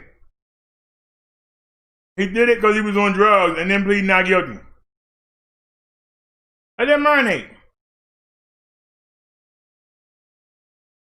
We are getting some more information on our late-breaking news we had at the top of the newscast. We've been tracking this for a couple of hours.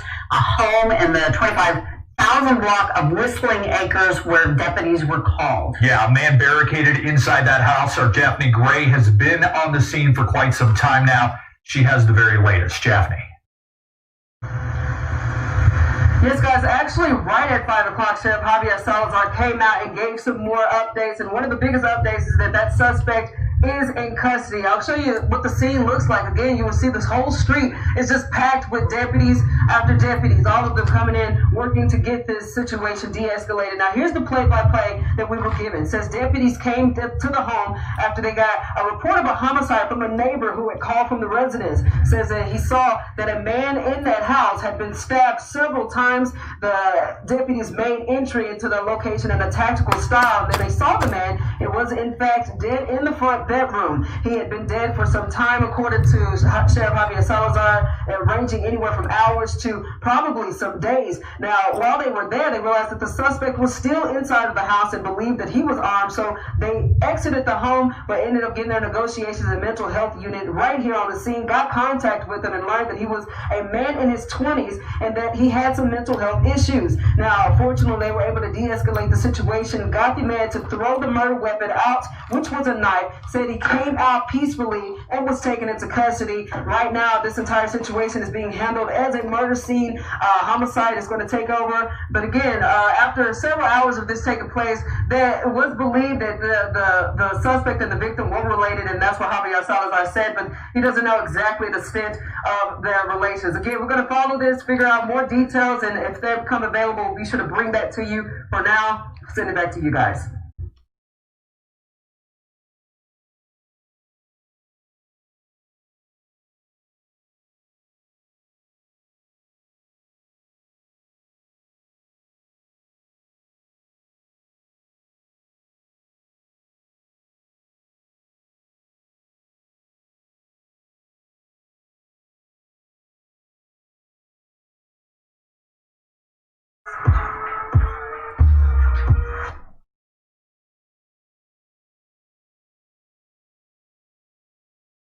Come on, man.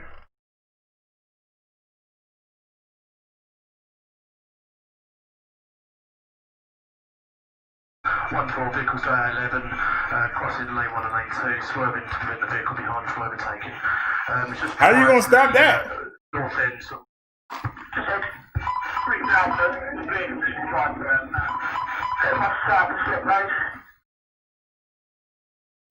Yeah, plus 1-4 vehicles, rammed the police car, still there was the A11, stop the traffic. But the units running down the A11 now, if you can try and slow the traffic down in case it rejoins.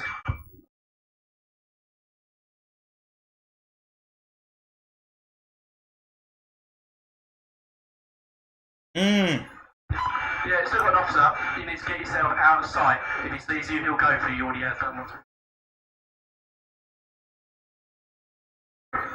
He's not on round it. Oh, so vehicle is on the move, it's rammed the police vehicle out of the way. Dash cam. They hit him dead on, too.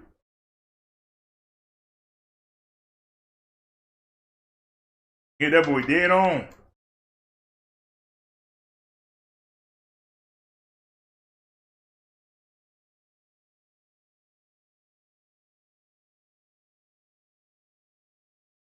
Finally got him. Oh, that was a Guardian. Hope we don't get flagged for that. Oh, Lord. I ain't know that was a Guardian.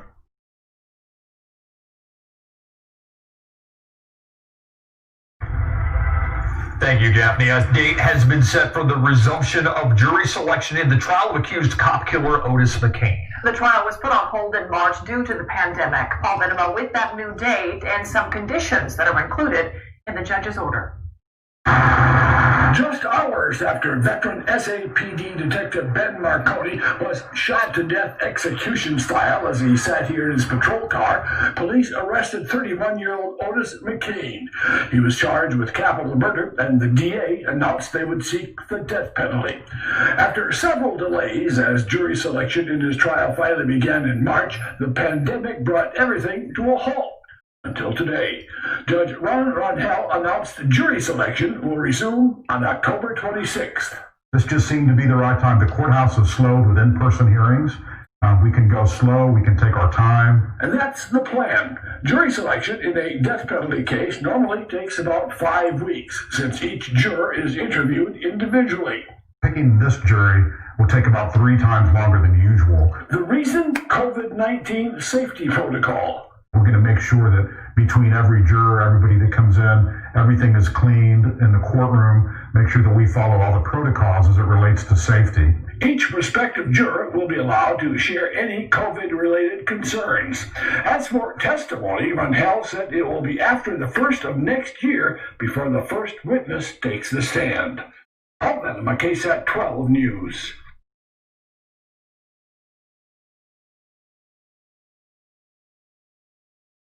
We're going.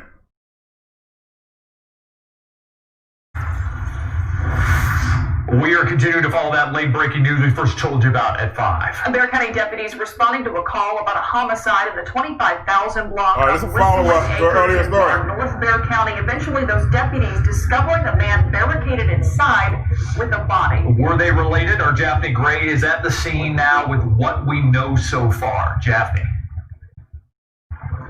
Yes, guys, when we first got here, of course, deputies had us pushed back so far that we couldn't even see the home, but here's a clear shot of what the home of the victim looked like. But what's interesting is that neighbors tell us that they realized something was wrong with the victim by the appearance of the lawn. They said that the victim typically keeps his lawn well maintained. Now, Sheriff Javier Salazar says that they got a call for that homicide after one of those neighbors went to check in on him, said they found the victim dead inside of the home. Deputies made a tactical entry into the home, discovering that a man in his 40s was dead from multiple stab wounds to his upper body. While inside, they also learned that the suspect, a man in his 20s, was still in the home and still armed with the murder weapon. At that point, deputies exited the home and called for the mental health unit and negotiators who were able to de-escalate the situation.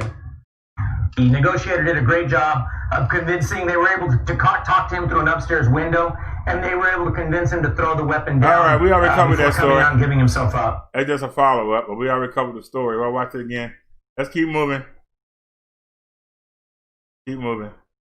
More than a year after her mother's bones were found inside her Seguin home, Delisa Creighton has been sentenced to 30 years in prison. The bones were found in July of 2019, though investigators believe Creighton's mother fell in a bedroom 3 years prior. Prosecutors accused Creighton of ignoring her mother's screams for help and forcing a child to live in the home with that decomposing body for years. According to the Seguin Gazette, Creighton pled guilty to multiple charges last week. How do you do it? How do you do it? Not only is your mother dead, but you make a child in the home live in a house with a dead body. How many people ain't sick? More than a year after her mother's bones were found inside. I'm sorry, y'all. Mistake. Go down some more. Keep it going. One family's troubles have become a part of San Antonio Police Department's investigation. An officer shot and wounded a man early this morning while answering a domestic violence call. It was at a home on Tropical Drive near Palm Bay. As Katrina Weber reports, police say the man also had a gun. Help is just an ambulance ride away for this man, shot in his home, reportedly by an officer answering a call for a different kind of help. San Antonio police say his teenage daughter had dialed 911 before 4:30 this morning, saying that her parents were fighting. They say after she opened her door in the 4200 block of Tropical Drive to officers, things took a turn for the worse. The adult male in the home comes around the corner, says something to the effect of, "Who the F is that?" He's got a gun in his hand. Chief William McManus says at some point after that, one officer pulled his own gun and shot the man, hitting him at least once in his upper body. But they say he should survive. It sounded like the family was screaming and crying. Alejandro Martinez woke up soon after police showed up and heard the commotion next door. We heard SAPD. There was a couple knocks, and then we heard gun, and then that's when the shots went off. It's still unclear what happened, whether the man actually threatened the officers with the gun or fired any shots. Police say when the teen called them, she told them her father had a history of violence.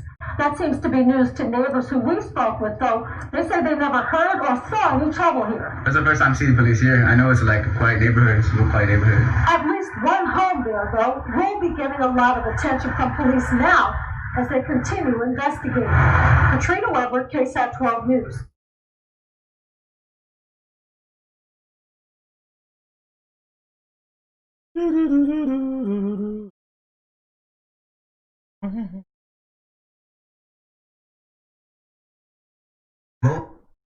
Y'all can see it. See it? You see it?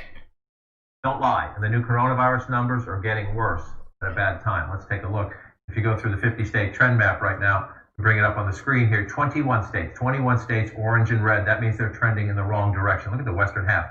the country, especially the northern part of the country. 21 states reporting more new infections now compared to a week ago. That is heading in the wrong direction. The president says we've turned the final corner. This is not. This is a turn for the worse. Let's look at it from the case curve perspective. And again, the peak of the summer surge, near 80,000 new infections a day. We started to come down, you see, got below 40,000. But look, the red line tells you everything you need to know. We are trending back up. 55,000 new infections on Friday.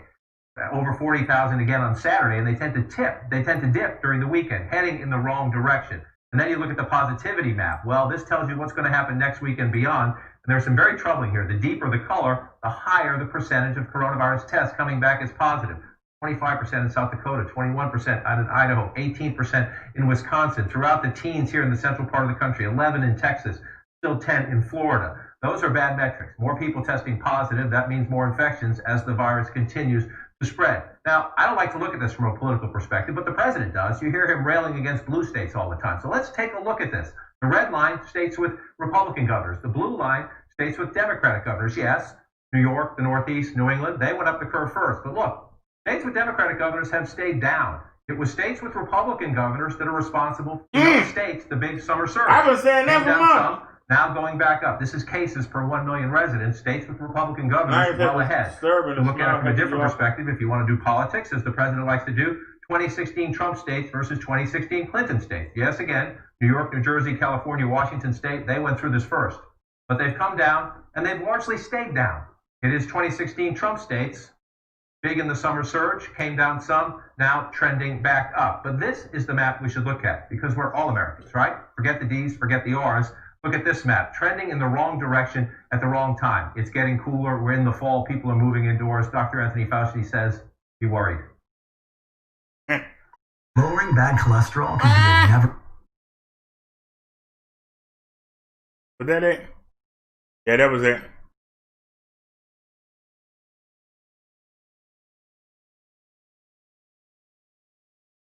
All righty. So it looks like the Republican states are jumping up. You know, I thought it was the bumbling Democrats. All right, y'all. We haven't seen our girl in a while. Morning. I want to talk to you about that. What do you make of the timing of this? The tax thing coming out, a day before debate, and how is he preparing for the debate? Now, we've seen this play out before, where there was a hit piece about the president's taxes just before a debate, an accurate one at that. This is the same playbook they tried in 2016, the same playbook that the American people rejected, and will do so again. So the president's focused on the issues. He's focused on the American people right now, bringing back the economy, a V-shaped recovery that's looking more like a super V, working through COVID, breaking through barriers as we aim to get a vaccine by the end of the year, fastest rate in history. So that's what this president's focused on, and his results tell the story, which will make it a debate that is quite easy when you have so many accomplishments to share. So I saw Chris Christie there. We heard his voice. We saw Mark Adams, Rudy Giuliani, and you, and it says the three of you have helped get the president ready. And the president was kind of vague on how many hours he put in and what it was like. Would you want to expand on that a little bit? Have you been studying Joe Biden and brought that angle to the president? Have the president focused on any category in particular, from the virus to his own record to race, the riots in the Supreme Court? Did you break it up into categories and approach it that way? Well, the president went through a number of topics during his preparation yesterday, but as he has said vocally and publicly, his debate prep happens each and every day when he is at that podium taking questions, vicious questions at that, unfair questions from a media that's very biased. When he goes to the plane and he gaggles on the way there and on the way back, he takes more questions than any president in history. He's very transparent, unlike Joe Biden, who really has been hiding away. Well, we know from the Democrats, who were very effective in 2018, regaining the majority in the House, that when you run on simply Republicans are going to take your health care if they win, the Democrats won. They're using that same playbook this time with the president and with the president's pick for the Supreme Court, Amy Coney Barrett. Don't trust me, just watch for yourself.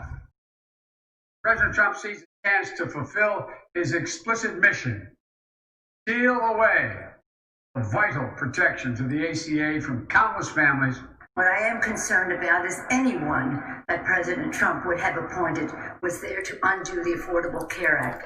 And if she gets on the court, the virtual certainty that over 150 million Americans' health care will be hurt dramatically.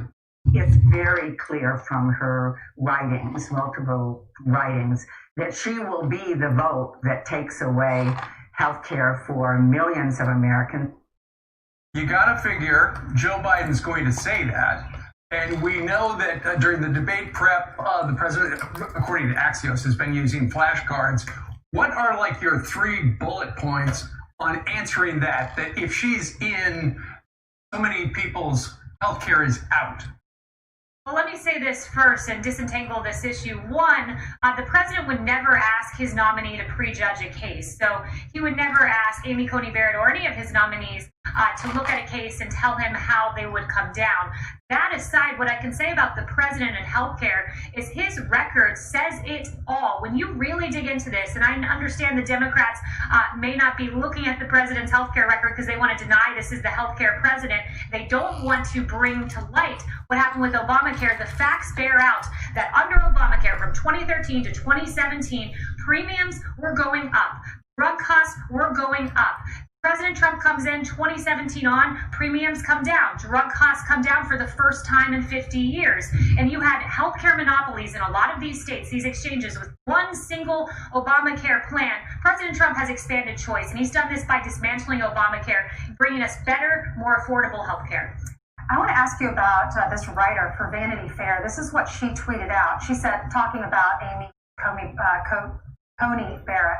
She said, I guess one of the things I don't understand about Amy Coney Barrett is how a potential Supreme Court justice can also be a loving, present mom to 7 kids.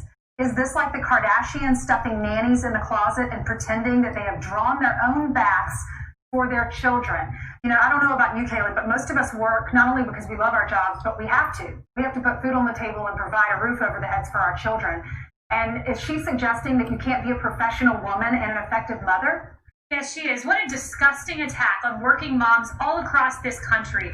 Yes, you can do both. You can have a career and be a mother. I was with my 10-month-old late last night, and then I showed up here in the morning to work, and there's no better example of being a working mom than Amy Coney Barrett, who has 7 kids, 2 of whom she adopted, and has a brilliant history of jurisprudence at Notre Dame Law School, and then on the bench. That's an attack not just on Amy Coney Barrett, it's an attack on suburban moms across America, working moms across America. So we're looking at all different scenarios with this election because it's supposed to be so. All right, I can't take no more of her. God said you're supposed to stay home and raise kids. You're supposed to be a nation under God.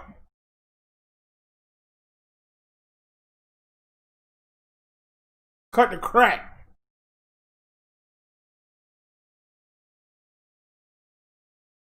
Anybody got any comments on that?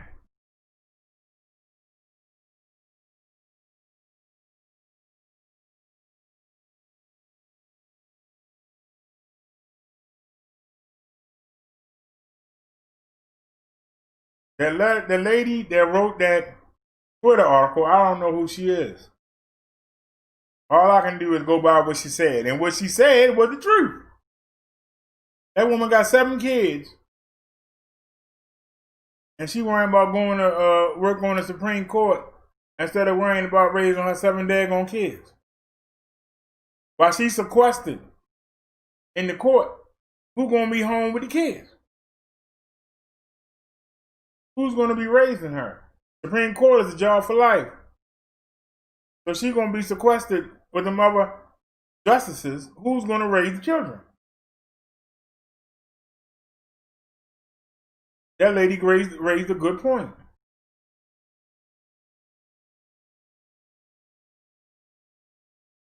The mother supposed to be home with the children. I know y'all ladies want to go out there and prove this and you that. But you supposed to be home with the children. Somebody else is not supposed to be taking care of your children. Now, unless she lives in D.C., she's going to be sequestered with those 11 other judges while they go over important cases. Who's going to be raising the children?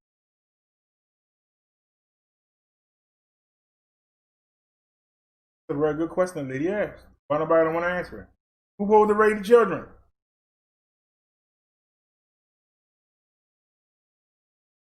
Are you gonna take all 7 kids and make them move to DC?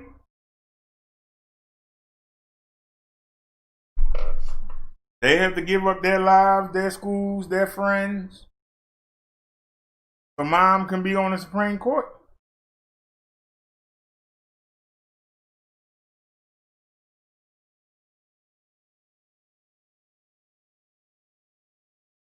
Or are they gonna stay where they are and not see their mom?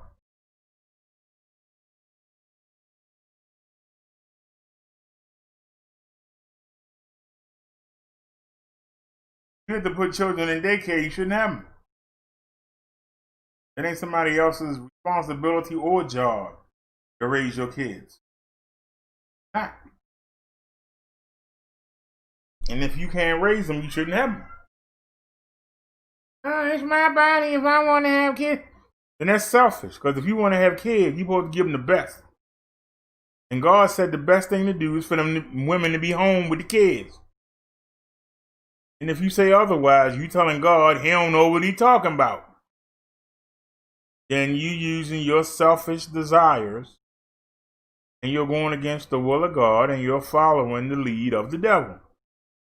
And there's no way that you can talk your way out of what I just said. You can say a million things in this chat.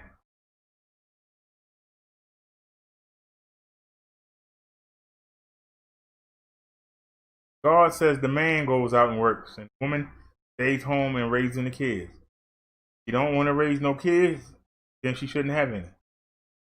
She wants to work. Not fair to the kids.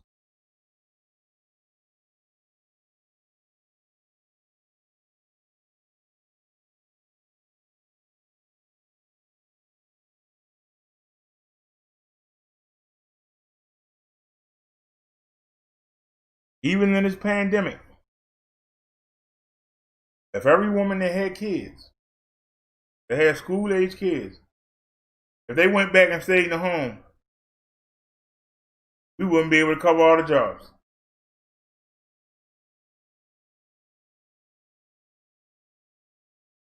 Even in the pandemic, every woman that had kids came home, we wouldn't be able to cover it.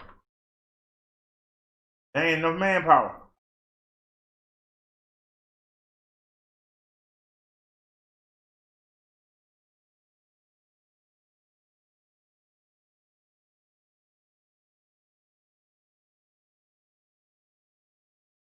That's your answer to unemployment right there.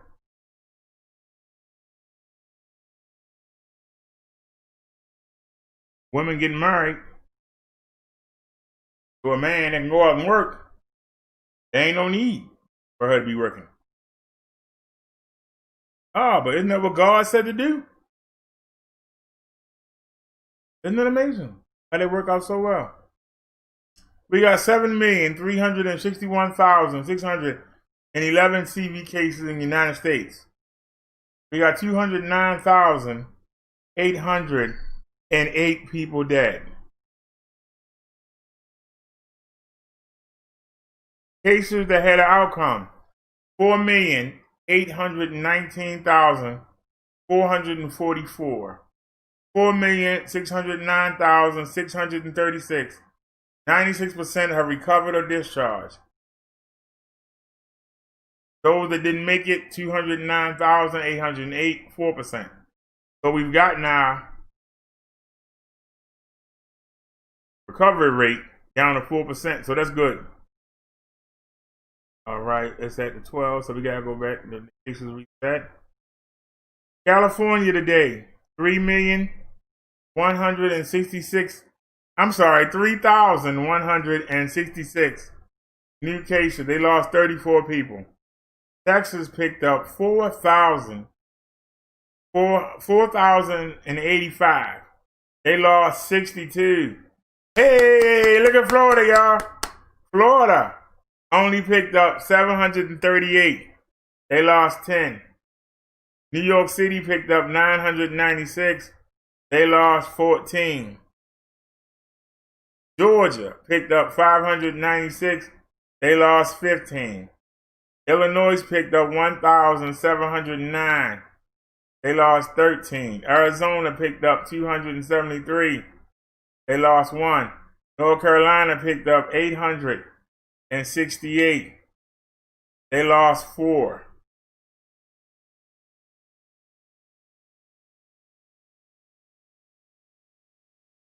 Oh, they did it. I told y'all before the end of September that North Carolina was going to take New Jersey. North Carolina now has the number 8 spot in the country. They knocked down the old number 2.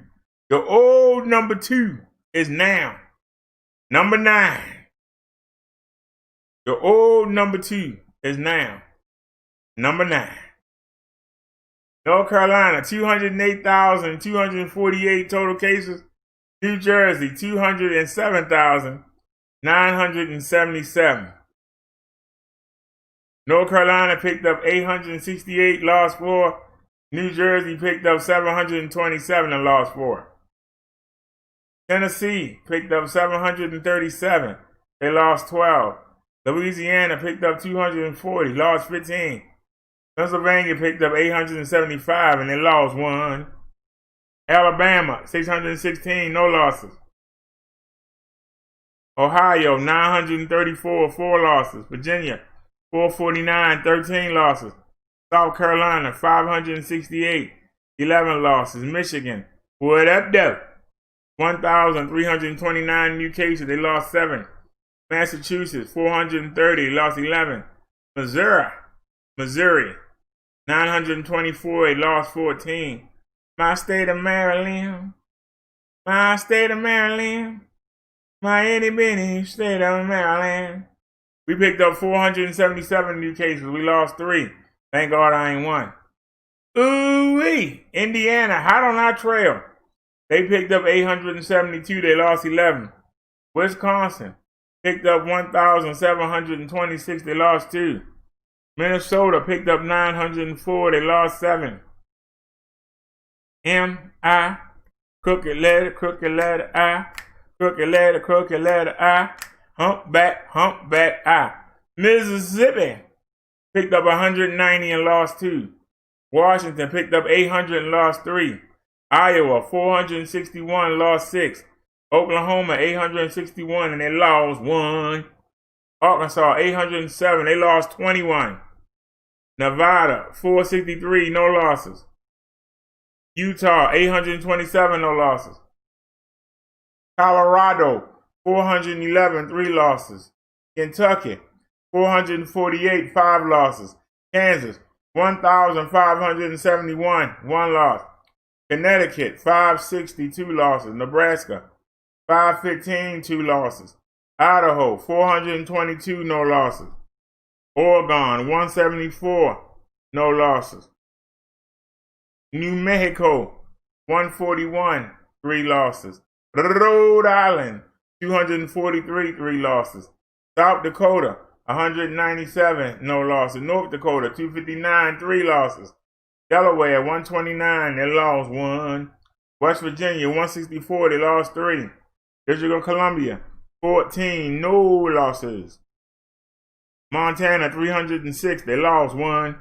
Hawaii, 87, no losses. New Hampshire, 36, no losses. Alaska, 116, no losses. Wyoming, 121, no losses. Maine, 12, no losses. Vermont, 3, no losses. Puerto Rico, 1,118, 4 losses. Guam picked up 104. Virgin Islands picked up 1 and they lost 1. Mariana Islands picked up 1, no losses. U.S. military picked up 1,055 and they lost 1. Veteran Affairs picked up 347, they lost 12. Federal prisons picked up 148, they lost none. Navajo Nation picked up 21, they lost 3. So you got 7,361,611 cases. Total new cases for the day, 37,418. Total deaths, 209,808. New deaths today, 355. So we had a good day today. Only 355 people lost. A lot of the states, I don't know what they did, but a lot of them look a lot better. What do y'all think? A lot of them look a lot better.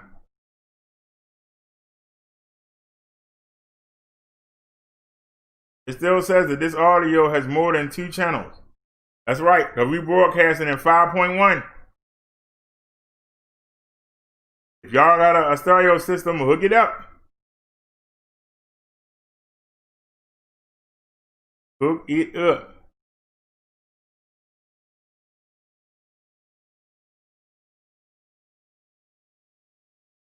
Let's see what we can get into.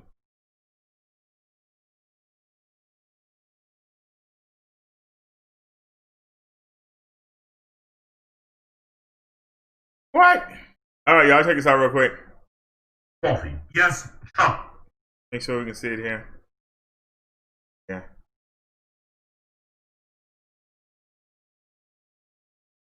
It's double commercial. And with the New York Times reporting Trump paid $750 in federal income taxes in 2016 and 2017. No federal income taxes whatsoever for 10 of the previous 15 years before that. His old statements are exposing some stunning hypocrisy, like this one from 2012.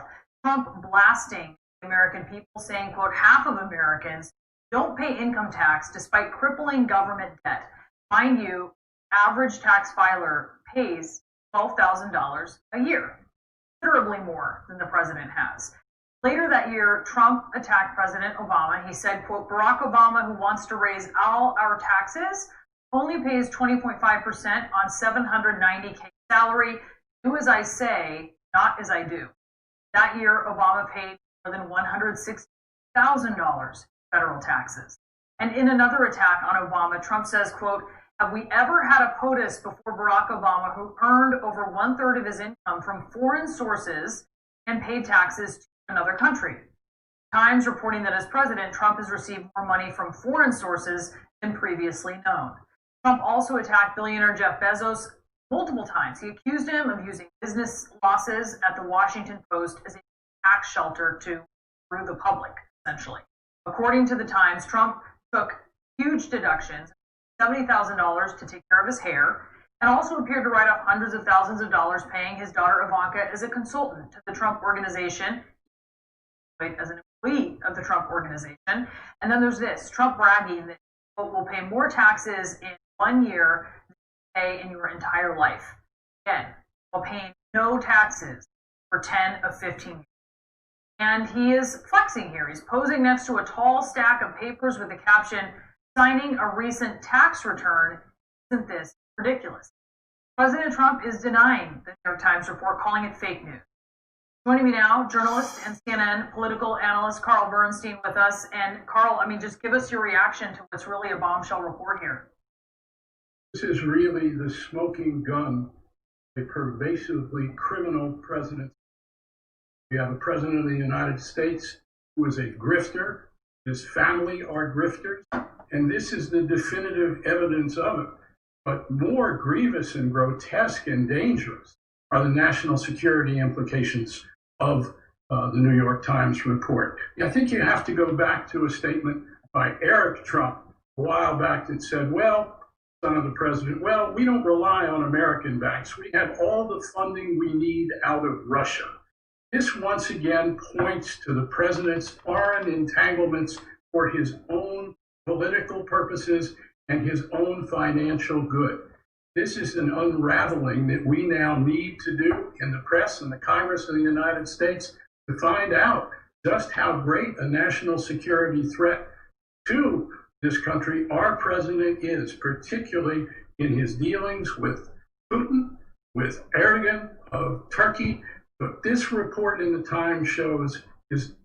All right, well, y'all hear it. We don't need to have it drilled in. Y'all hear it. Y'all know that the man. Y'all know that the man. Yeah, y'all still gonna vote on him. Y'all still gonna vote on him.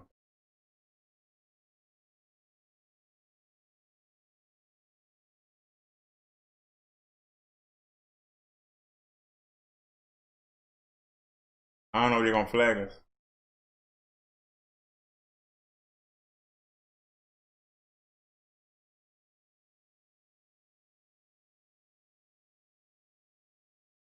Ever saw that? 3 years ago? Why would you show me something 3 years ago? Listen.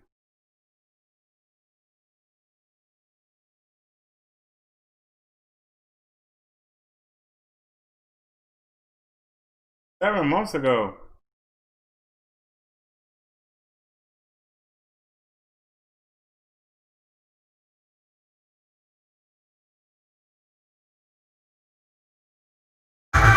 Right now, a father speaks about a horrifying ordeal that was caught on camera. He was shot while protecting his kids from gunfire in the Bronx. As we welcome you back here at 5:30, I'm Maurice Dubois. And I'm Christine Johnson. The father was with his 3 sons at a car dealership when the shooting happened. Now, he was hit. The children were not hurt. Now police are looking for the 3 gunmen who stole a car to get away. CBS 2's Andrea Grimes has the story. Like a scene from the Wild West, watch as a gunman opens fire, shattering a glass door. Mere inches away, Anthony Jefferson jumped on top of his 3 children, throwing his body over theirs, shielding them from bullets. I just went into fatherly mode at that moment, and I just wanted to keep the kids safe.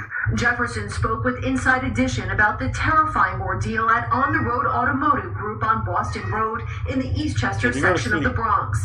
He was there last Monday night around 7:30 with his 3 sons, picking out a car for his wife's birthday, according to a GoFundMe page for him, when the bullets started flying. Investigators say Jefferson was an innocent bystander. He was hit in the thigh and foot. His children were not physically hurt. Jefferson's wife was overcome with emotion. I have to constantly deal with my 2-year-old crying in his sleep, saying the guy shot my daddy, shot my daddy. The guys, the bad guys, they hurt my daddy. Police believe the shooting was gang-related and not related at all to the dealership. They say 3 men began shooting multiple rounds at another man who fired back. Police say one of the shooters stole a customer's car outside to get away. For the Jeffersons, Y'all my hero too. Yeah. they're just grateful they all survived. We're really blessed. So, I thank the man upstairs. I thank everybody. As Jefferson continues to recover, police say they continue searching for suspects. No arrests have been made yet in this case. In the Eastchester section of the Bronx, Andrea Grimes, CBS 2 News.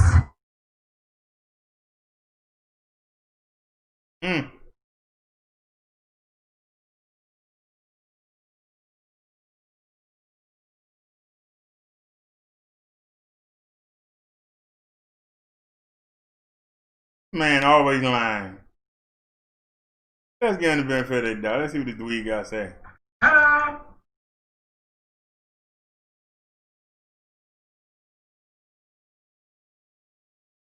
Me here with my wife Laurel and my 2-year-old son Julian, who has a nice cookie.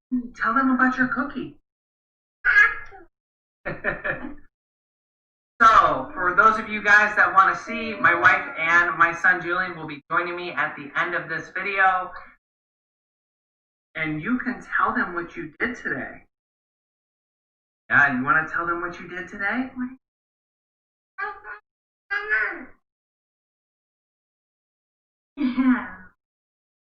So, we will see them again at the end of the video. Let's jump right now into the stimulus check news. First up, Wall Street is jumping and stocks are rising on their renewed hope that seems to be much stronger than last week in comparison of a new stimulus deal arriving. Stocks have been down for about 4 weeks, and they basically had lost a little bit of hope over the stimulus check, and now there's a lot of news going on around Wall Street that they think a stimulus check is right around the corner. I should say stimulus check, but also a stimulus package, because all the things in that stimulus package would help out the economy. The stimulus checks, unemployment, the money for small businesses through the PPP loan, the money for airlines, all that stuff is expected to be in the next stimulus package that the Democrats are going to likely release this week. The Dow Jones Index was up over 400 points just today alone and was up also on Friday over new stimulus news. Democrats, which are set to release their stimulus bill this week, we're not sure if they're going to vote on it and rush a vote on it this week. I'm not sure if it would actually be a good thing to release the bill and then rush a vote on it in the House, because there's two strategies right now for the Democrats who are releasing this bill to actually get the bill passed.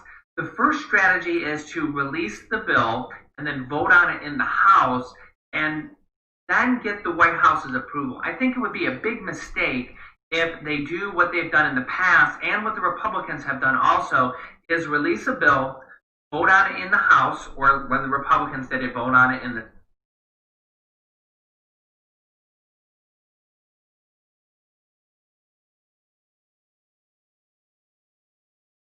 then just send it over to the other side. So, for example, the Democrats are going to release their stimulus bill. I want y'all to know how they keep lying. He said, finally, second stimulus check.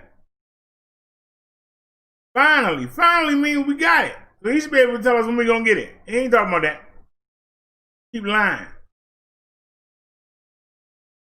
9 hours ago, he made a video, oh my, second stimulus check update in Newsy Boy. So, there ain't no stimulus. If it was, why he not telling us? Hey. If we ever do get it, this is my new bike right here. Oh, come on, man. That's the video. That's my new bike right now.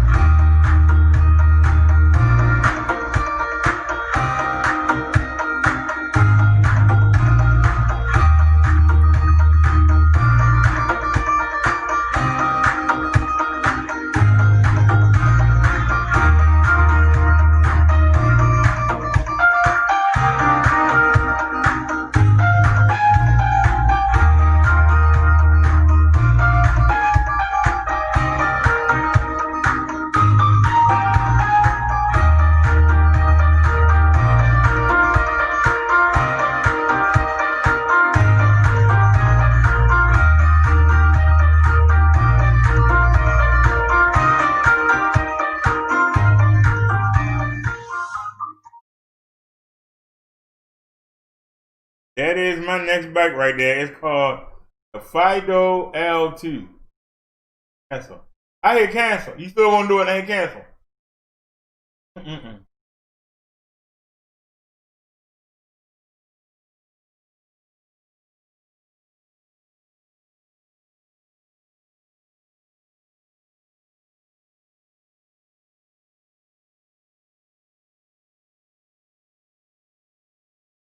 It follows a more East Asian design, offering small wheels, dual moped-style suspension, a rear seat for a passenger or cargo, and a massive, nearly 1 kilowatt-hour battery for long-range riding.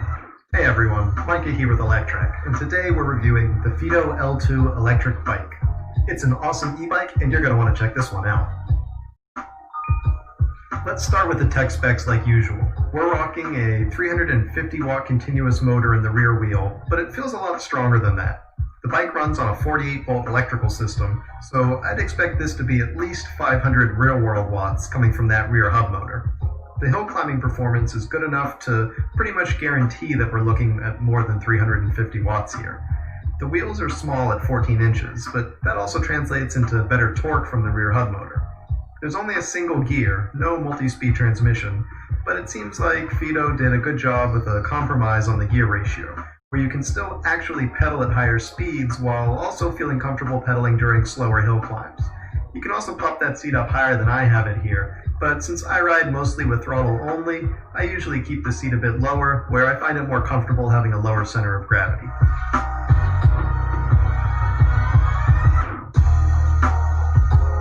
The removable battery on the L2 is a 48 volt and 20 amp hour unit for about 960 watt hours, which for reference is around twice the capacity of a standard entry-level e-bike and results in a range of somewhere between 50 to 80 miles or 80 to 130 kilometers. You might not believe me on that, but it's true. And part of the reason the range is so good is that the top speed on the L2 here is not that high. It only gets up to 15 miles per hour or 25 kilometers per hour. That's a little bit of a bummer, to be honest, but it makes the bike more efficient and it helps result in that massive range. Now, how do I feel about the speed? To be honest, I definitely want more. When I hit the 15 mile an hour limit, it leaves me wanting to twist the throttle just a bit further and eke out a bit more speed. However, it's not too terribly limiting, especially for riders that are going to be in the city using bike lanes and otherwise are not planning on racing this thing. The Fido L2 is very much a utility e-bike, so it's not a speedster by any means. But for utility, it actually works great. That rear bench seat could carry a passenger or a cargo box for groceries or other necessities. When it comes to a passenger, there are no foot pegs, which is also kind of a bummer, but you can use the rear axle as foot pegs in a pinch, or add your own. The bike folds quite small, which is an advantage over a lot of moped-style e-bikes that don't have a folding option.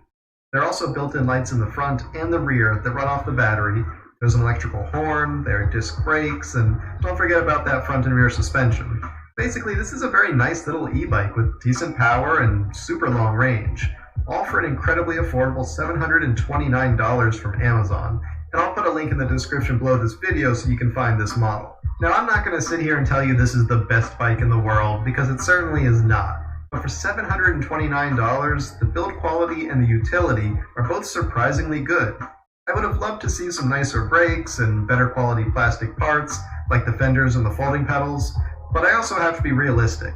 For half the cost of industry leaders like Rad Power bikes, I'm getting twice the range, plus rear suspension, and arguably more utility by being able to pull a passenger along with me, even if it's limited to somewhat smaller passengers. All in all, I'm pretty darn impressed with the value you get with this e-bike. For city dwellers, this could be a great solution to skip the Uber and take your own transportation. Hell, depending where you live, you could probably buy this bike for the same cost as just a couple months of Ubering around. And I'll admit, you may not look like the coolest kid in school on this bike, but at least you've got that rear seat to pick up chicks, just in case the Fido L2 actually does it for them. Thanks for watching, everyone. We hope you enjoyed that review. If you did, why don't you give the video a thumbs up? And don't forget to subscribe either, so you can check out. Alrighty, y'all. That's my next bike right there. I made the decision. Depending on whether or not you use the pedal assist and pedal with it,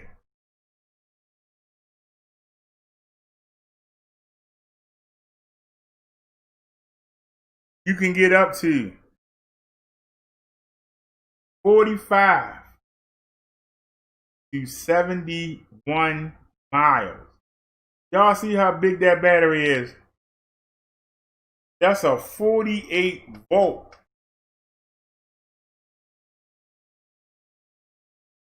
That's a 48 volt. Not a 36, not a 24. The scooter is 24 volt. Scooter can get us up the hill. It's only doing 4 miles per hour. This bike sitting right here has a 36 volt battery in it.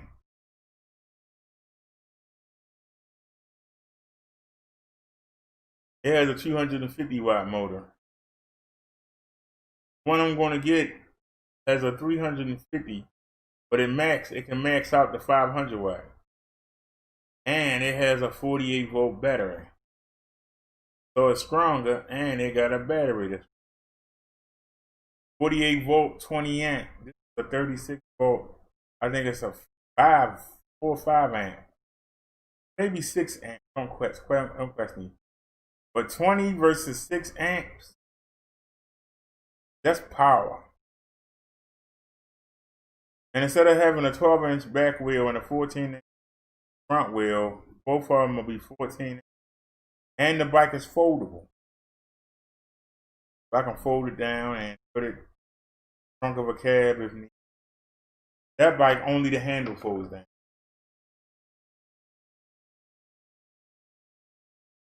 And the wheel at the back is 2 inches higher. I'll be able to put the wagon on better. And like I said, but by having a 40 to 70, depending on whether or not you pedal with it. If you put it in the lowest pedal assist, and you pedal with the bike, don't use the throttle, get 71 miles to a charge. Y'all understand what that means? I mean, do y'all understand what that means? Even if we could get 30 miles, say with my weight, and I use the throttle only, if we could get 30 miles, I wouldn't be stranded. I got short legs, so I don't mind it being. I got short legs. I like being able to throw my legs over the seat. I'm definitely looking forward.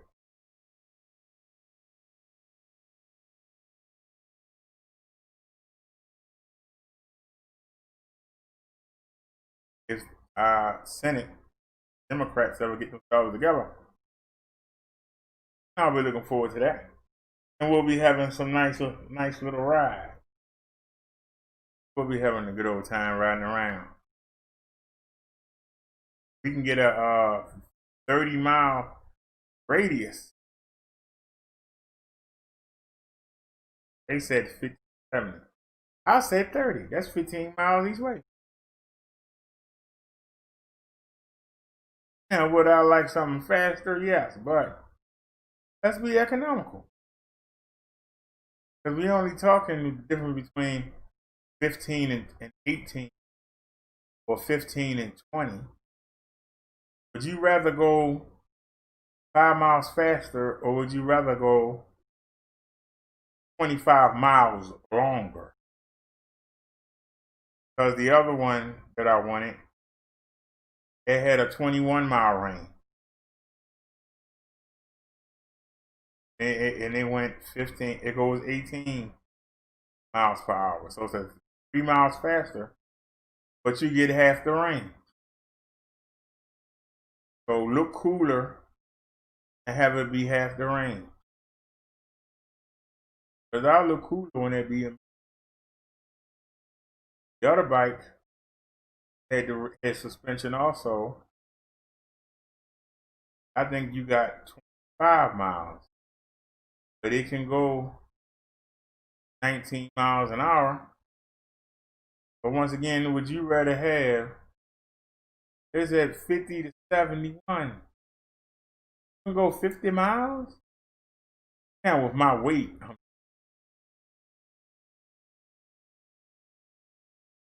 I settle for 40. That's 20 miles each, 20 miles there, 20 miles back. How could you not like that? That's what I'm going to be. Anybody have any links? Anybody have any questions? I don't like this new setup. But anyway, those of you that have surround sound, let me know if you notice any difference. Let me know if you notice any difference. But I still got an hour and a half of the pay-per-view from the wrestling last night, and then the wrestling went off at 11 o'clock, 3-hour show. So I got to catch up on the pay-per-view so that I can watch show today. So I got a lot of watching. Going here, fry me up some chicken, and I'm going to watch the wrestling. I thank y'all for watching. Tune in tomorrow. We'll come back. More topics. I gave y'all my email address in the chat. If anybody got anything they want us to tackle tomorrow, please let me know what it is, and I'll get right on it. If anybody has any idea they want me to talk about, I'm glad to hear. Y'all have a great night. I will see y'all tomorrow. As Naya would say, I'll see you soon. And as I say, I'll see you tomorrow. Y'all have a great night. Peace, everybody. And before you say it, Good night and rest well. Oh, she just said it. Alrighty, you too, dear, and everybody else. Y'all have a great night. I'll see y'all tomorrow. Peace, everybody. Thanks for watching. Don't forget, we were in 2K tonight, and we broadcasting in Dolby Digital 5.1.